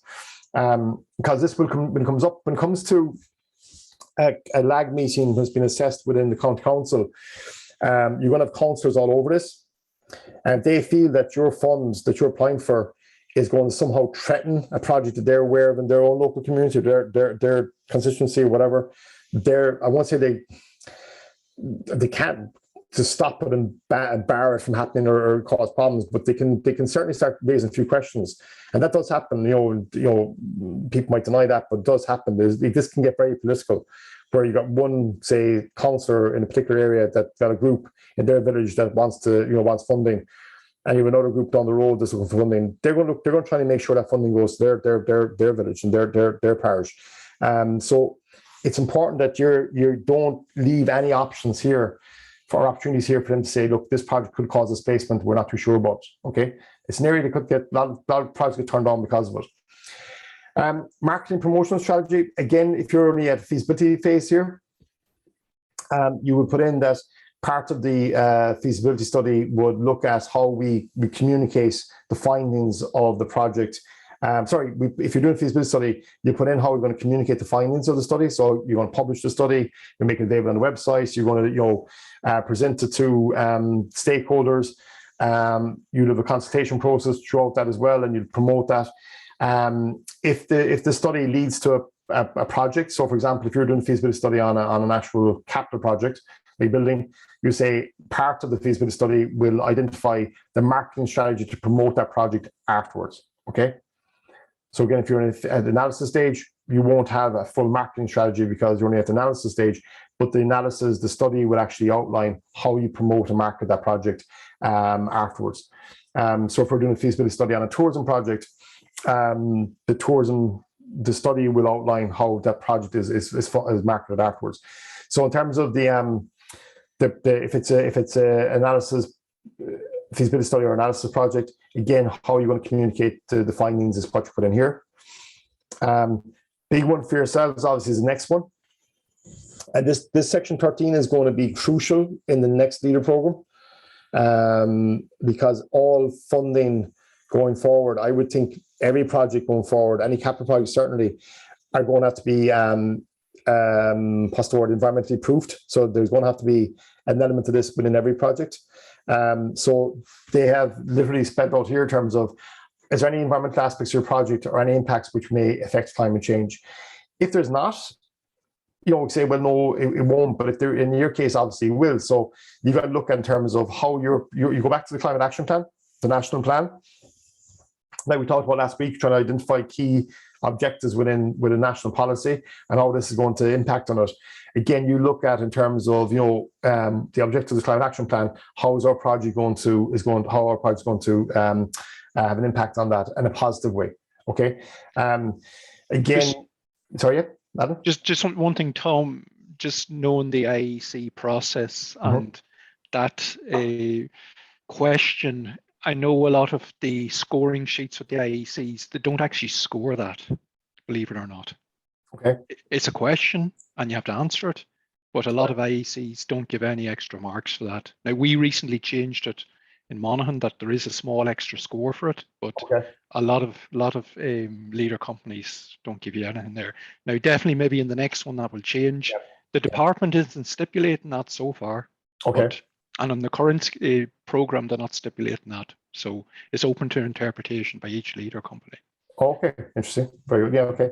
Under the other applications, like the RDF and URDF applications, they seem to put a bit of they seem to put more relevance to it. But it's interesting that the leader, if they're not, so you were saying that they're not. It's not every leader company is actually taken into account, even though it's there. No, they're not scoring it. It's, you could put in a perfect answer here and get no points for it. Okay. Now, some companies are giving you points, but I know for our leader company, they're on the lower end, even for a project like this, it wouldn't be a big benefit to this overall score. Okay. That's this question. So it's pretty much put in there just to kind of tick the box questions. Yes, yeah, one of them, yeah. Okay, very good. Good to know. So again, the project start timeline, start date, finish date. Let's say that you put in the EOI and you've got your start date and finish date already included in that, as we mentioned earlier on. Look, you can change that because that they're not going to go back to the EOI and say, well, in the EOI you said one date and then or one time and this you said another time. That's not, you can put in the same dates if you want to, but I wouldn't be putting in an actual date in this anyway because you don't know when they're going to assess the application and when the actual approval is going to be made. So I never put in we're going to start the 1st of February, okay? Or we're going to finish the 29th of December. I would always put in there again, start date 1 month, 2 months, and then finish date, depending on the project, 3 months for feasibility study, but depending on the construction project, capital project, could be anything. But normally you put in maybe a 12-month process, 6 to 12 months, 12 to 18 months, whatever it might be. I wouldn't put in actual dates there, okay, on that. If you did anyway, they wouldn't stick you to us afterwards because, again, it would be all subject to funding and everything else and timeframes. But it is just causing a lot of problems at the moment with projects that have got funding. their start date's being pushed way out because of just trying to get people to do work and trying to get suppliers and get everything else and get matching funds and costs gone through the roof. So they're not really going to stick you to these things if you put them in. If your application is successful and to assist with cash flow. So again, if you're looking at a large scale capital project, infrastructure project, you can look for to get the project paid out in phases. So that would be kind of situation where you're looking at a building project where you've got, say, maybe 3 stages, agree with the builder in terms of payments. You will then look for the grant aid to be paid out in phases. So after stage 1 payment is made to the builder, you would then look to draw down the 75% grant aid on that. So you get to tick the box there. If it's a feasibility study analysis, no, you won't be looking to do that in phases. If it's a capital project, possibly. If it's a small one, you won't be. But if it's a large scale capital project, you will be. Normally, what we would do is we talk to the local development company development officer to get their opinion on this and see, should you or shouldn't you put in for phase payments? Okay, if you tick the box there on this, and you decide afterwards to do it all in one go, that won't be a problem. Again, they're just looking at their own budgets and looking at drawdowns in terms of how many drawdowns we've done. Yeah, Tom, we had the past 2 leader projects, that problem, that issue of only paying at the end of a project, i.e. so we'd only get reimbursed, caused huge issue. We actually lost the person that won the tender the first time because they asked us then to do stage payments and we couldn't do it. Like we had no money. And I asked for advice from the development company on it. And they just said, that you should be very clear when you go out to tender that you clearly say that this will be paid at the end. And on both the recent leader projects, one was a recreation and amenity project and the other was on a crayfish art project. Both consultants asked for stage payments and we couldn't do it. We did lose our first consultant because of it. Would the local development company allow you to do multiple drawdowns? It was seen to be like, drawing down is a huge process. It's really, and you said it last week that the drawdown or the reimbursement phase, you have to have as much, if not more, for the applications, all the documents that you were saying earlier. So we stuck it out, but we were lucky we had a second person who had tendered, and they were just a bigger company. They could absorb not being paid in stage payments. But this was a feasibility study. Both of these were feasibility studies. And I don't think, I think going forward, asking consultants or expecting consultants not to get paid, let's say there's a 12-month project and not getting paid, or it's not going to fly. Yeah, no, not for 12 months. It wouldn't. Like, I suppose what we do is we look for, we normally put in our tender document, like it's 40%, 6%. But we also say to them that if we know the group, we know they're not in a situation to pay it up front, we normally say wait till we can pay it at the end, but not on 12, definitely not on a 12-month project. That'd be like a normal standard, say 3-month project possibly. 12-month project, no way. But again, if you know it's going to be a 12-month project, I would be ticking the box here for phase payments, even though there's a pain in the neck for you to draw down and for the development offices or development company to draw down with you or to do the paperwork with you. But certainly for anything like that's greater than 3 months, I would certainly be looking at, or anything large scale capital fund project, I'd be looking for phase drawdowns, definitely. Okay. It's really important to push into the tender document that you just manage expectations. Absolutely, yeah, you can completely, and it will. People aren't going to, if they'd want to apply, because the fact it's going to be paid. At the very end, they just want to submit a tender. They probably query it and question it. 12-month projects, like we don't, but 12-month projects we would definitely, absolutely. Okay. Unless you, big companies possibly could resource it, but smaller freelancers wouldn't be able to. Okay, so again, if the proposed project has an impact on any of the laws of monuments, protected structures, active conservation areas, again, any permissions that are required. Again, you need to make sure you're ticking a box here. So in your case, probably this one, areas of conservation. Sorry, that's architectural areas conservation. So again, disturbance of protected species, flora, fauna, key habitats. If it's relevant to what you're doing, and ticking the box there. Okay. So this then is where people get kind of confused, because they see this in the application form and they say, well, we're not doing any capital works. The application form for leader is one form for everyone. Okay, so certain things that you're not applying, if you're not applying for it, just leave it blank. Okay. So if you're applying for capital works, you obviously fill in this section. Okay. Do you need planning permission? Yes or no? If yes, you have to provide a copy of the planning permission from the local authority. If you have your legal entitlement to land and buildings, again, they look for a lease, look for deeds, confirmation from your solicitors, land registry maps, folio numbers, things like that. If it's for the purchase of equipment, will second-hand equipment be considered? So again, if you're looking at applying for equipment and you're looking at second-hand equipment as opposed to new, tick the box there as yes. This comes up a good bit, again, not so much with not-for-profit, but it comes up a lot with private clients, because they can buy the machinery second-hand, especially in auctions where they might be nearly brand new for a fraction of the price than they are new. So they need to get permission from leader in relation to doing that. They're buying second-hand. And they'll use the argument that they can get this equipment in.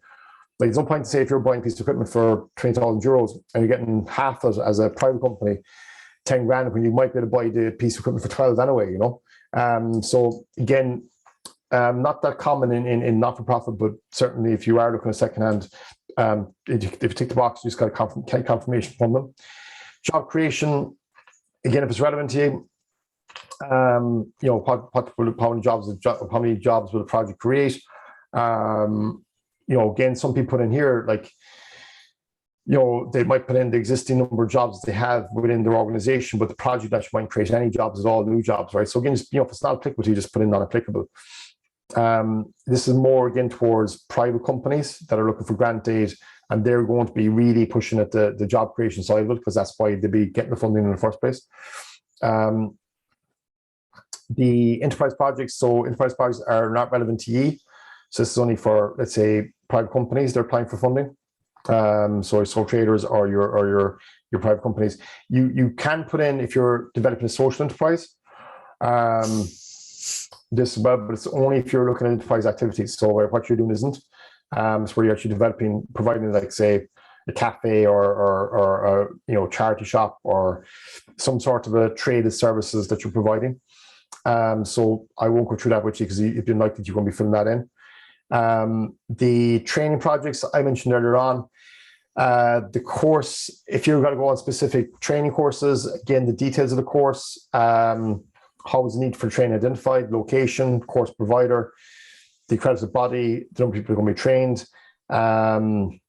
course details. So a lot of this will be from the course provider in terms of the course content, and the skills and all that. So this will be pretty much easy enough to fill out. It's something to look at, actually, probably from this in your case in terms of network, to see is there any training there, specific training that you could do that might necessarily be available anywhere else, and and look for funding for it. Or you could maybe look at, if you talk to a local development company and said, look, it's not necessarily skills training we're looking at specifically, but you might want to do develop a course yourselves, that would be useful to you actually develop a program, develop a course, or do training in a specific type of course that's not available here. Do the training on, and then look at developing that course yourselves afterwards as something you could deliver out of. So again, this is you can be kind of flexible enough with this one on the not-for-profit side. But again, it's 100% funding, which is good. And they also cover things like, say, the cost of this training. If you've got to travel abroad for the training, they cover the cost of that as well. Okay, once you can obviously verify that you have to go abroad for it. So this one then is the one that you'd be all probably or at some stage doing. So again, the focus of the study. So I'll outline what the focus of the study is. What are you actually trying to achieve? And that's why I was saying, in terms of, you can't say we want to do a feasibility study on X, Y, or Z. It has to come from some preliminary work first. Okay. So typically we would put in here that we've gone so far with this, but we now need to look at bringing in, qualified people to carry this project to the next level. Okay. So typically you would see leader funding feasibility studies on projects that are going to be costly once they go to full, say, project development stage. So again, the ones we would do normally would be building projects. So local community group have access to building. Before they spend a whole load of money on the building itself, they want to find out, is building structurally sound? They want to carry out surveys on the building, and they want to look at, if we develop this building, can we actually sustain it long term? Okay, so to do that, you need to bring in a design team, and you need to bring in your consultants in to do one to design and one to do kind of business modeling, financial modeling on it, and they'll fund that. What they won't fund is things like planning permission applications. So if you're looking for planning permission, they won't fund that. So we normally put in, the design team is going to provide planning advice, but they're not going to do a planning application. If you're doing some work, say, around as a startup, so we were looking at here, it's the starting off the project. I think it was Mary. Again, looking at the project, you're kind of starting off from a very, very early stage. Again, you can say, look, we need to bring someone on board here who's going to facilitate us through a process of planning, work with us as a group, get us, get a project plan in place, help us with our developer strategy, help us develop with our, with our structure. Again, you can say we start this as ourselves. We've got us to a point where we're at now, but we need to carry it to the next level. To carry it to the next level, we need to bring in someone professional to help us with it. So you're showing how you got to the point where you now need to do further research and development. So the focus of the study. So again, what we would want to put in there is if you're going out to tender for prices, which you have to do for the application, you would have come up with a tender brief. So you'd have a proper brief put together for the consultants in terms of what you want them to do and what the outcomes of the process would be. That's what you put in here. So we just basically put in the actual project brief into the application form. How will the findings be presented, and what benefits will the results have on completion? So again, what we will say is that the document, the study will be made available in PDF format, in soft copy format, hard copy format for review. We would circulate a draft amongst our stakeholders for review prior to publishing the document.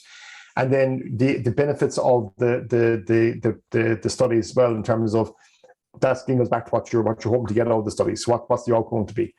So the benefits of the study would be, one, it will save us from going ahead with the project, would save us money. Secondly, we'll outline how we can progress the project in a sustainable way. For example, okay, it depends what the project is, what you're actually doing study on.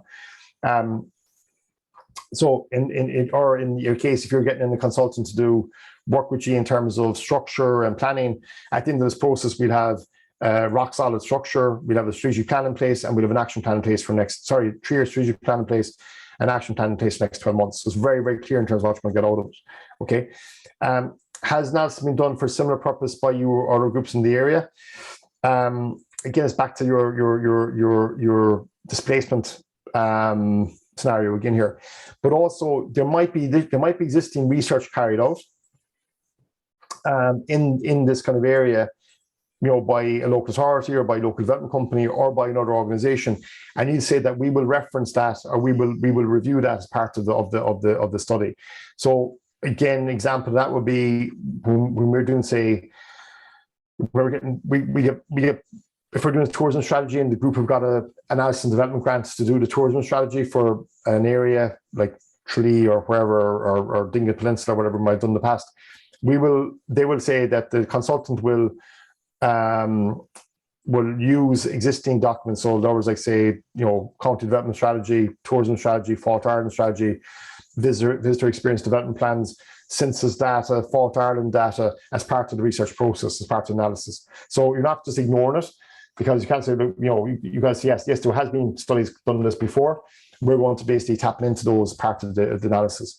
Okay, and you can go back to additionality. This will add to the body of work that's already there in this area. Okay, so if you're doing, say, work that is environmental impact or importance, you can say that the work we're going to do is going to add to the work that's already done, and the knowledge is already currently there. Okay.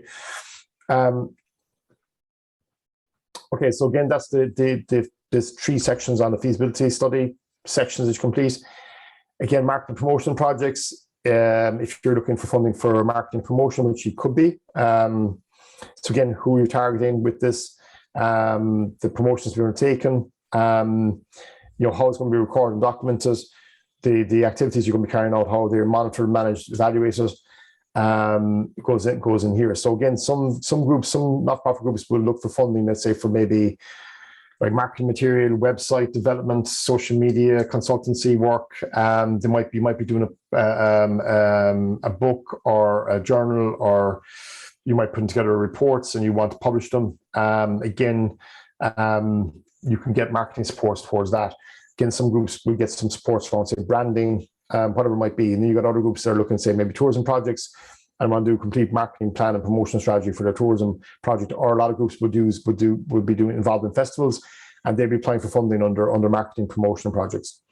So then so these sections here, so section G and the other ones above them, you pick which one is relevant to you and you complete that. The other sections that are not relevant to you, just put in non-applicable, okay?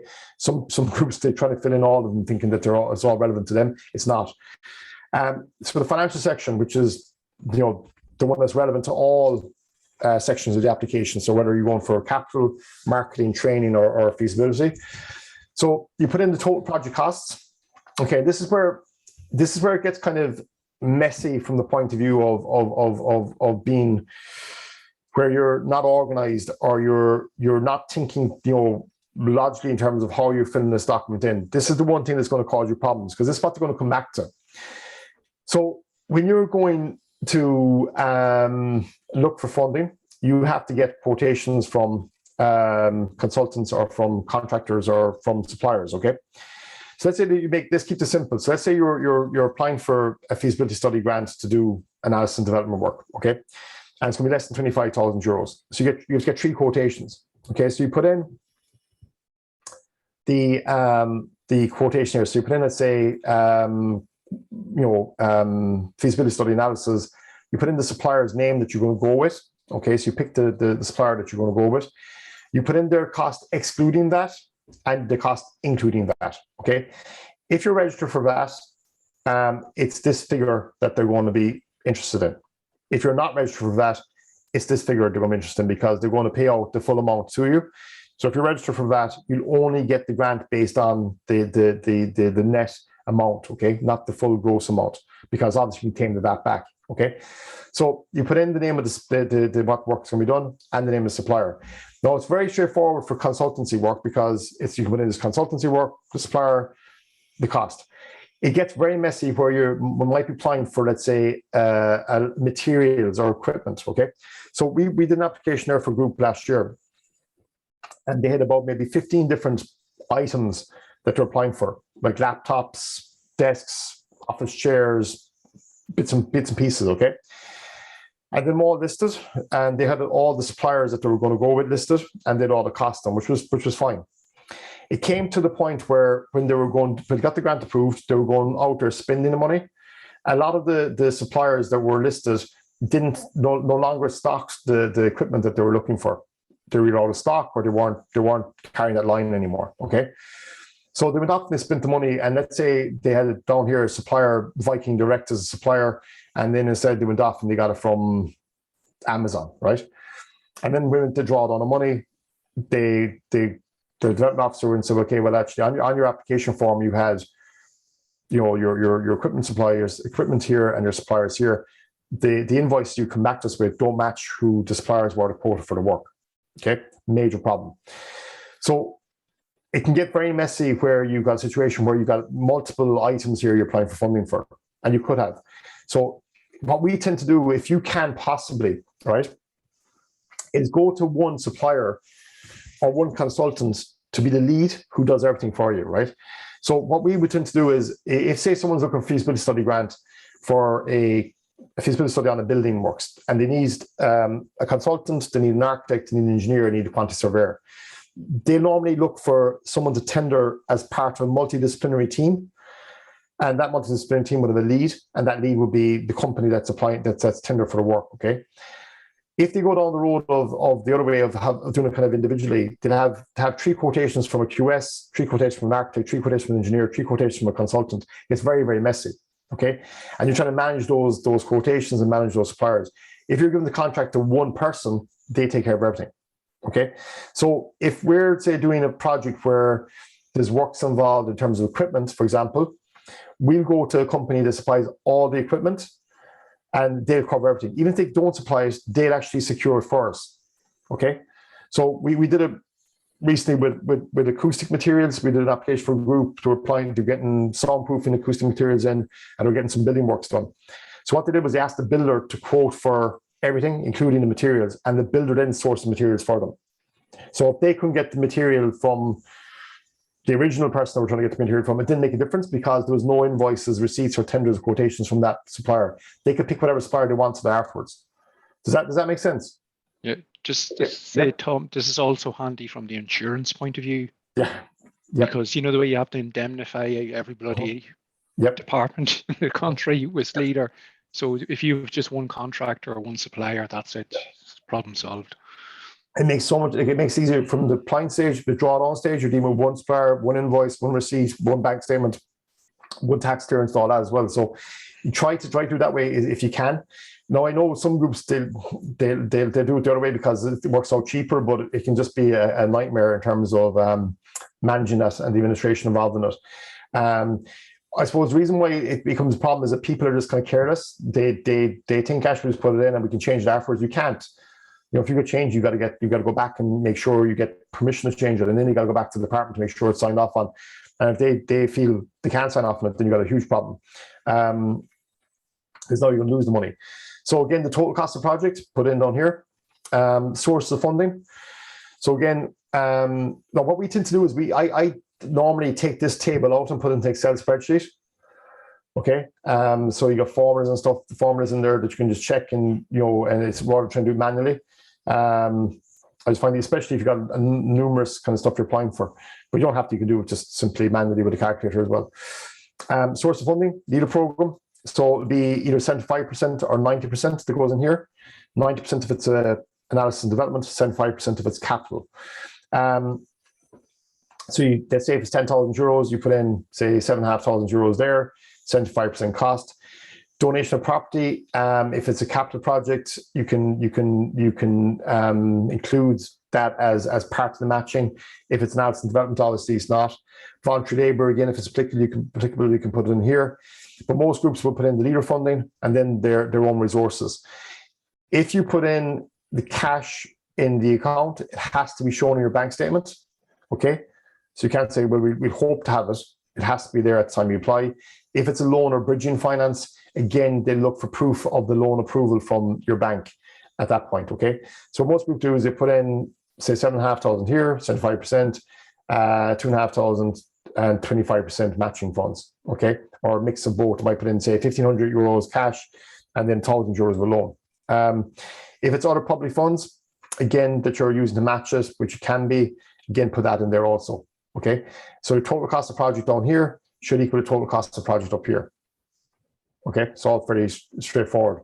But it's not a case of we're getting 7,500 from leader, we have to go up with 2,500 somewhere, that we just put in 2,500 here to make the numbers match.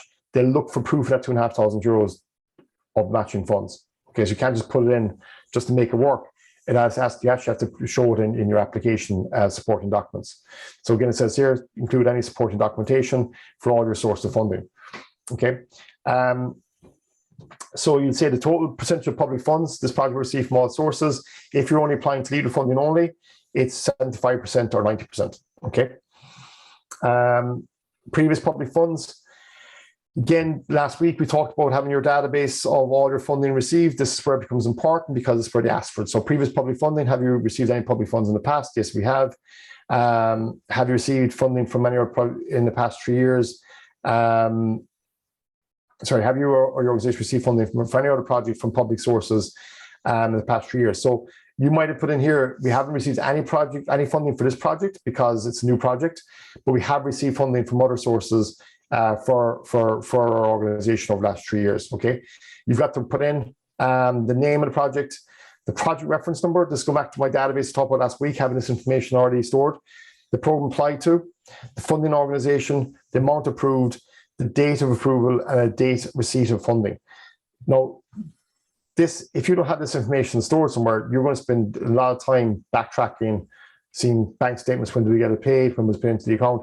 They look for all this information. So you get a situation where your organization has received multiple sources of funds over the last 3 years, and you got to put in all the details of those in the application here.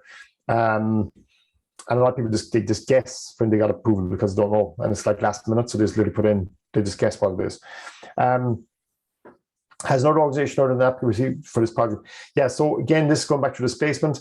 Has any other organization received funding for this project in the past? Okay, again, that'd be unusual. But again, if you put in no and they're aware of another project they've already funded, then it causes problems. Okay, just be careful with these ones because they can look for confirmation on it from you. Again, if an organization has funding, you put in the details there. So again, have you any projects any funding applications for this project that you've out there pending? You could have. So again, we would have had situations in the past where an organization is literally applying for funding to multiple sources for a project. They might have a number of different applications in. Again, put in the details of those funds that you've applied for. Okay. If you put in yes here, is it going to impact on your application? No, not necessarily. But if you put in no and they're aware of the applications, then it's going to impact your application because they know you're lying to them. Okay, and some of those applications could be local, so they could be like the local authority, for example. So if they're pending approval, just put the details in there. So this typically would be if it's leader, normally with community groups I'll be working with, they might have an application in with Sports Capital last year and it's not been approved yet, or it's not been assessed yet. So they say, look, we've applied to Sports Capital funding for an element of the project. We're waiting approval on it. Okay, that's all fine. You're just basically being upfront in terms of where you're at with it. You might say that the funding that we get from Sports Capital is making up part of our matching funds. Okay, so we're kind of looking at that online as parts of our matching funds as well. So these are kind of your declarations then. So have any false declaration in the past, any debts outstanding from previous leader funding? Some groups have. Some groups have projects that they haven't completed yet, and they're now looking for more funding. Again, is there a payment agreement in place is there a payment agreement in place? And are you or your organization like to engage in this repaying this debt? Again, if there is, yes, most people put in no here. And then your declarations, okay? So your insurance declarations, data protection declarations, all these declarations you sign, okay? So you're declaring that these are all in place. They can look for this information afterwards, but you're just basically signing the declaration at this stage. Again, make sure it's signed, block capital's position in the company, your capacity. So typically it would be the chairperson would sign off on this, or the manager, or there's really or director. So again, what we would normally see is that maybe the coordinator manager would sign off on it, and then the chairperson would sign off on it as well, or possibly his two directors would sign off on it. The last one then is the checklist. So again, you're ticking these boxes. Have you everything completed? If they're not relevant, that's fine. You just leave them blank. But again, it's to make sure that you have all the documentation that's required included in the application. Okay. Typically, when this goes to the leader company, they will check if any of these things aren't in place. They will look for them afterwards anyway. Okay. They won't say we're turning it down because these weren't in play. They'll come back and say, look, can you provide this information to us?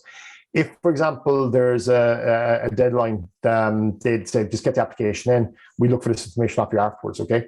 But it needs to be there. It just needs to gather it. And then the insurance indemnity clauses, there's one section here. These are kind of terms and conditions and stuff. Okay, it's not in that. There was a section, it's not in this one, but there was a sheet that you had to complete, which gave a breakdown of the quotations you received. Okay, so it was a separate sheet that you put in where you'd say, okay, we've got 3 quotations. You name the 3 suppliers, and you then put in their quotes, and you tick the box for which was the preferred supplier. It's not on this one. It might be on. It's on previous ones though. Okay. So there's a good bit of work involved in it. To be honest, most of this is fairly self-explanatory, and it's just looking for information that you already have. I'm going to say download a sheet's an Excel sheet. Yeah, I thought that it attached to the appendix. No, I think I got it as a separate Excel sheet. So okay, just okay. yeah. This one here doesn't have it, but the one for any WKD have is part of their Word document. But it doesn't make a difference. It's just literally a list of your suppliers that you've got tenders quotations from. Okay, so like most of this is pretty straightforward. I suppose the areas where people kind of struggle with is on the wording terminology and how much information should we give. So stop the share for a second. How much information should we give? What's too much? What's too little? Too little is literally where you kind of are saying to me, can we bother filling this thing properly? And there's even like 1 or 2 line answers, or the classic one, which I don't see much anymore, thankfully, is please refer to section 3.1 that we've already completed. You're then asking the person to assess the application to go back and start checking it out again. Every section should be complete unless it's not applicable to your organization or to the application. Okay, if it's not applicable, that's fine. But if it needs to be filled out, it should be filled out. But if it's left blank, they're just not going to even entertain it. Giving too much information is bad as well, because they're going to get lost, they're going to get confused. A lot of people just put in way too much information into the application, and people just get lost in the detail. They're going to go and they're not really too sure what they're applying for.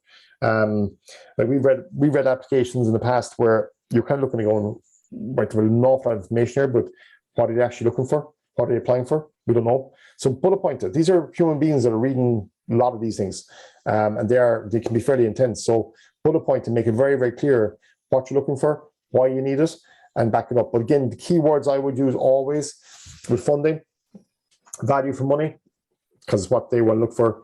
Additionality, it's meeting national, local, regional policy. It's you're kind of showing them, it's meeting their. So even though that's for leader funding, for any funding application, you'll always reference the criteria. You'll always reference the aims and objectives of the fund.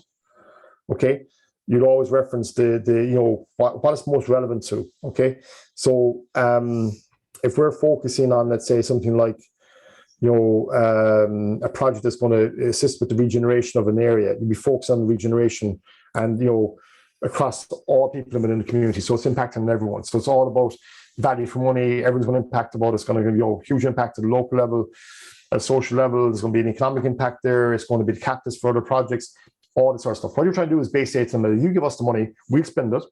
No problem whatsoever spending it, but it'll actually generate more and more and more. So you're getting way better value out of this expenditure than you would be if you were giving to someone else.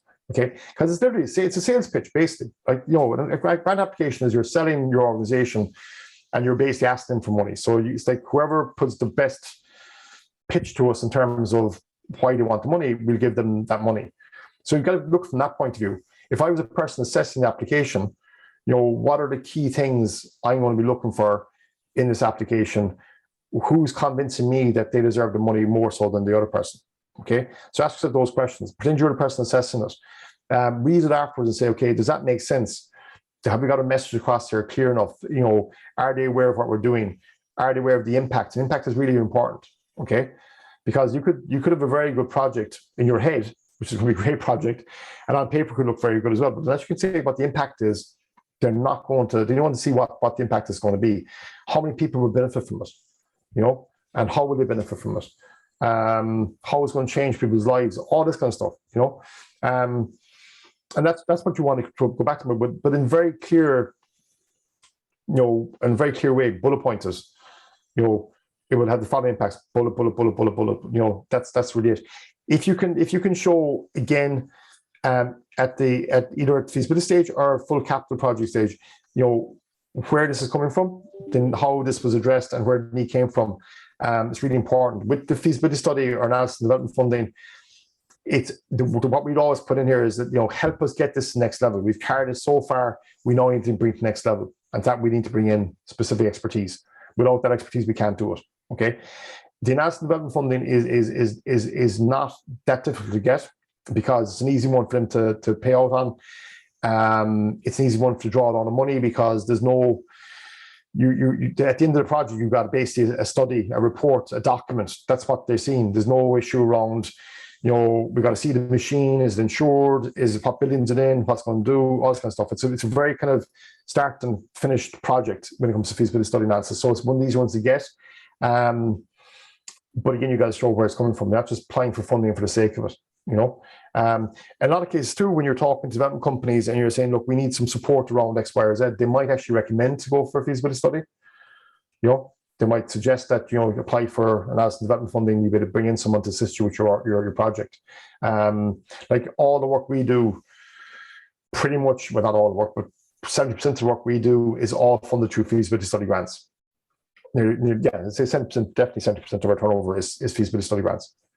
That's coming from groups coming to us saying, can you do X, Y, or Z? We recommend it, go look for a feasibility study. They go to the local development company, they recommend they go for it as well. If they recommended to go for it, you're kind of over the first hurdle. Now you've got to put on paper why you should get it. But you're at a feasibility stage, so they're not expecting loads of information about the project because it's at the early stages of it. That's why it's easier to get. There's less work to go into the application.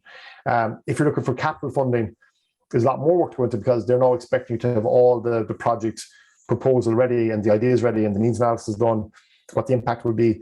So they're looking for way more information off you than will be for feasibility study phase. Okay, and that's reflected in the amount of money that's obviously is going to be given out as well.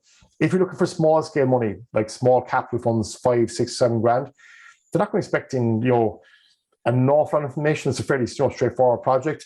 There's no point giving them, going way over the top of it because it's a small project, for small funds. If it's a bigger pot you're looking for, obviously it's going to be reflected in terms of the information you give them and the quality of the application going in. Does that make sense? Okay. What we will also tend to do is with the application form, if you're writing the application form yourselves, have someone else within the organization or maybe 2 people review it and read it, just for any kind of things like spelling mistakes, any errors in it, or they might say, yeah, look, this is fine, but I'm not even too clear kind of at the end of it what it's all about.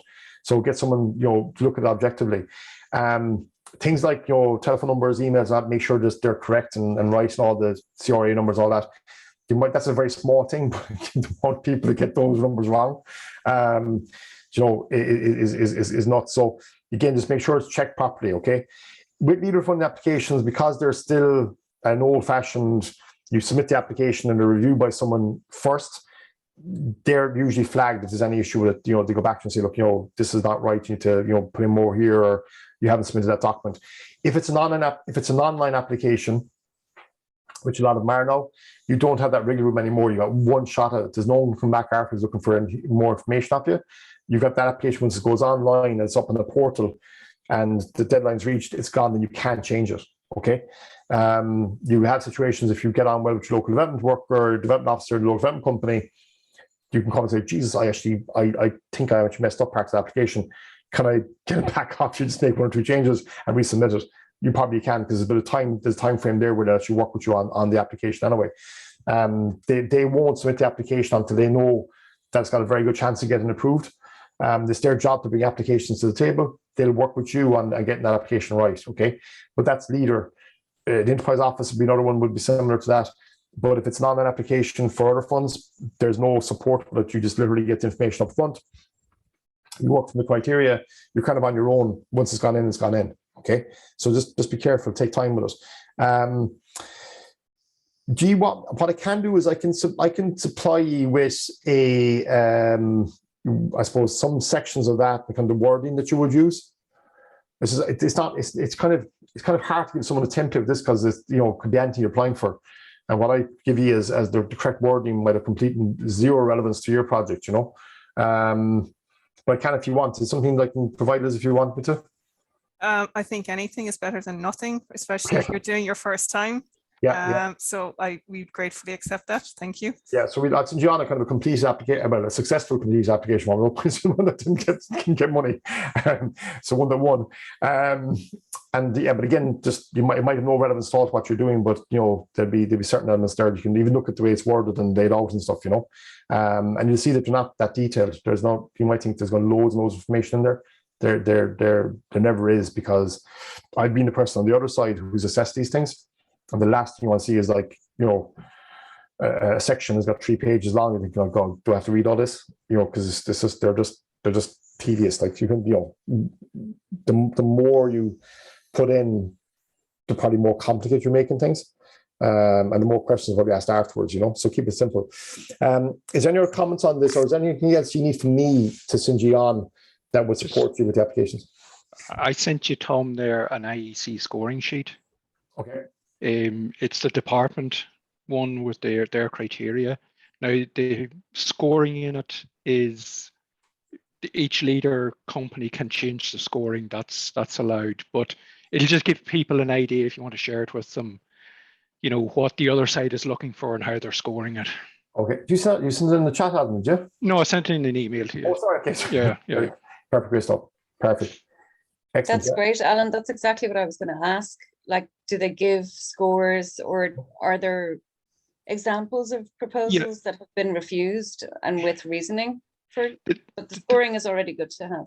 Yeah, you have to get over 650 out of 1,000. You'll see the criteria. You'll see an example of the scoring and the weighting.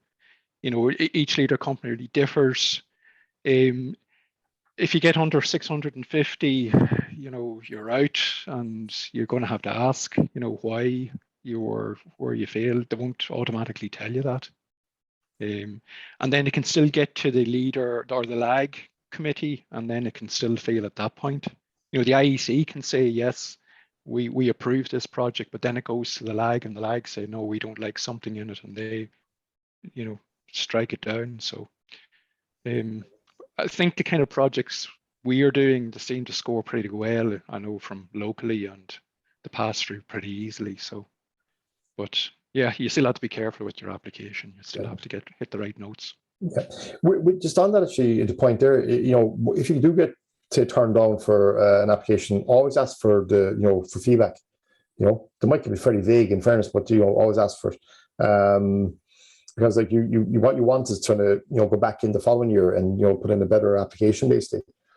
So we'll always contact, well, not we, I wouldn't, but the client would contact the department and they say, look, get some feedback. And if they're applying, then again, they actually mention the fact they applied before, we turned on, but they made changes to the way they were doing things or whatever. So they're showing that we come back with a better effort this time. I know the scoring for the sports capital is pretty good at that. They come back and say what area you're going to fell down on. So again, it's useful. Any feedback we get, just help you kind of to fine tune that process. But there's other factors too outside the application that will impact this. There's a lot of political influence these things as well. There's a lot of bias out there as well in relation to projects. And then just the classic ones, the budget is too small, basically. So it's kind of like, if you're in, you're in. You might get lucky and get it, but it's a lottery in some cases. But yeah, there is definitely influence and political influence as well. So even though they say there's not, but there is. It's very localized, a lot of it, Okay, so are you okay with everything else, or any other questions before we wrap up? Tom, just can I get your opinion on something? Yeah. So what's your experience on having multiple partners or supporters of a project? Do you find that projects with multiple parties are more successful, or would one or two groups in a project, would that still get through? Do you have any experience on that? Is it you're saying it's better to have more partners involved than just one? Well, yeah, I suppose for what we're doing in Rivers Trust, or do you ever find that a group with only one or two in it will still get through? Do you have any? Oh yeah, it depends. It all depends on the type of project, but anywhere you got say collaboration amongst different parties is always going to be an advantage, because again, it's come back to the value for money side of it. So, and it's also shown that you're working together. So a lot of groups now in getting facilities, they're rather than one group looking for a facility, they're bringing together a kind of a consortium, and they might actually form a separate company to develop that facility, but it'll benefit then all the consortium members as such, or they'll go through maybe a chamber alliance as being the lead partner, and they're representing the organization that they're members of, or a network like this, for example. But the more people that are collaborating on projects, the better. It's all about partnerships. Collaboration is a massive thing with in terms of policy, because you are learning from others as well. But and you stop the whole duplication too as well, because the duplication is completely a negative, and it's happened it's been happening so often that now the government are looking at, they want to see, they encourage projects where there's multiple partners involved. With that though, you just won't put their names on for the sake of it and say we're getting involved. There's got to be like, terms of reference, and there's got to be like, the partners' roles, because that has to be really spelled out. Because you just put in names for the sake of putting names, that's not going to really work. You got to show how the partners' roles in this. Some people go as far as having, like, say, MOUs, memorandums of understanding with the partners as well. So they have kind of very, very formalized. But what we tend to do is, like, say, a table with the partners, their names, the representative, and their role and their expertise, what they bring to the table. Sorry, but if you've only got one or two, it's not going to stop it. But if you've got a number of partners, absolutely. A lot of groups bring schools involved. Because schools can't access a lot of funds, so they'll bring the school on board with them, as well as getting access to, working with kids and working with, where you might also get college involved, research and development side of things. A lot of enterprise centres now are partnering with universities and collaboration around, looking at graduate placement programs and things like that. Just adding a lot of weight to the application, because the money is going to the project, but there's going to be so much impact and indirect impact. It's huge value for money. That's kind of thank you. That sounds good. Okay, Jack, any question there?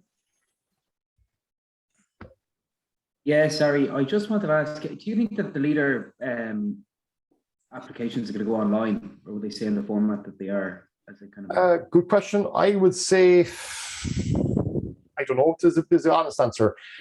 I would think they won't, because no, they could go online, but it could be open so that you can still edit it. Because there's a lot that with leader funding, you have development officers that are working with the community on getting these applications in and getting them through. It's the same way with local enterprise office. The development worker in local enterprise office will work with a startup business or a client on kind of fine tuning their application to make sure the application going forward is correct. Or if you go to the bank, they'll work with you on getting your application for a loan. They'll assist you and give you advice on your business plan and stuff like that. So I would say it could go online, but it'd be open process where you can edit it still. So I just did one for our business for the Leo, and they put theirs online, and just you have to remember to press save after you've put in half a day's of work. There's only fairness. So usually these might be kind of warnings come up like, "Are you sure you want to submit this document?" Some people keep hitting yes, and they got it off it goes. They can be, I suppose, with those documents that they're open. You can go back and you can edit them and save them over a period of time. They can cause problems too as well, because like if you got poor broadband and you're working on, say, one section of it and there's a slow connection, you can lose everything. You go back from start again. So they can be a bit awkward. I think the answer to the question, I would say they will go online, because they should be online anyway, but it won't be like an application where 5 o'clock comes, it's gone, you can never see it ever again, because they will give you feedback on it, Thanks. Okay. So Tom, just one thing that Trish has put in the chat there, and I would have come across it too, is like, when, as you said, there's limited funding for different periods of time for leader. So get your projects in on time, your applications in on time, that you're not leaving it to the last window of opportunity. What we had in the last one we did, it was just watch for when the LCDC meet. That's really important to know, because it takes time. Like when you put in your application, your development company should be guiding you on this as well, but you need it in 6 weeks before the last LCDC meeting, if at all possible, and if not, during the year, not the last one of the year or of the funding period, because the development company, if you're missing any information, they'll come back to you, but if you've left yourself so tight, you'll just lose that opportunity. So that's really important. Exactly. Like local development companies will say that to you as well, like come to early. Look as well at their time frame, their meetings over the summer months, because sometimes they don't meet. They might be 3 months before they meet, that they're taking, say, July, August out. The other thing with that as well, it's not in relation to leader funding, but it's in relation to, with leader funding, yes, it is first come, first served with leader. So when the next funds kick in hopefully in 2023, they're going to have a load of money. Their pot is going to be full of cash. If you wait to the very end of a program that we're at now, or beyond the end of the program, they're going to like tiny budget stuff. So there's nothing really of relevance anymore. With other grants as well, though, around towards in the year, get your names and numbers with development workers in local development companies, in local authorities, in the HSCs, and any agency that might be giving out funding, because they have the budget spent by year end. If they're doing their audits towards the end of the year in terms of, okay, where are we at budget wise, and they're coming towards the end of the year and they got money left in their accounts under specific headings, they have to get that money out. So if you're working well in a good relationship with the people working in those organizations, they'll give you the heads up and say, look, we have a grant out there, we have a fund out there that's we have to get it spent. Have you any projects you can put forward for this, and you can apply for funding towards it? So we had a situation last year with a group through the ETB had a bit of funding left over, and they got a phone call saying, look, we've got $5,000, can you spend it? We're going, yeah. They just created a project literally overnight to spend the $5,000 because they had to get it out. And they can't advertise it, because if they advertise it, they're going to show them that we kind of messed up here. So they'll go through their channels and they'll talk to groups that they know of and work with. So build relationships with the people working in these organizations. They'll bat for you, like, their job is to support you, but you've got to build that relationship first, and they'll work with groups that are easy to work with too, without doubt. And they'll try to avoid the ones that are not easy to work with.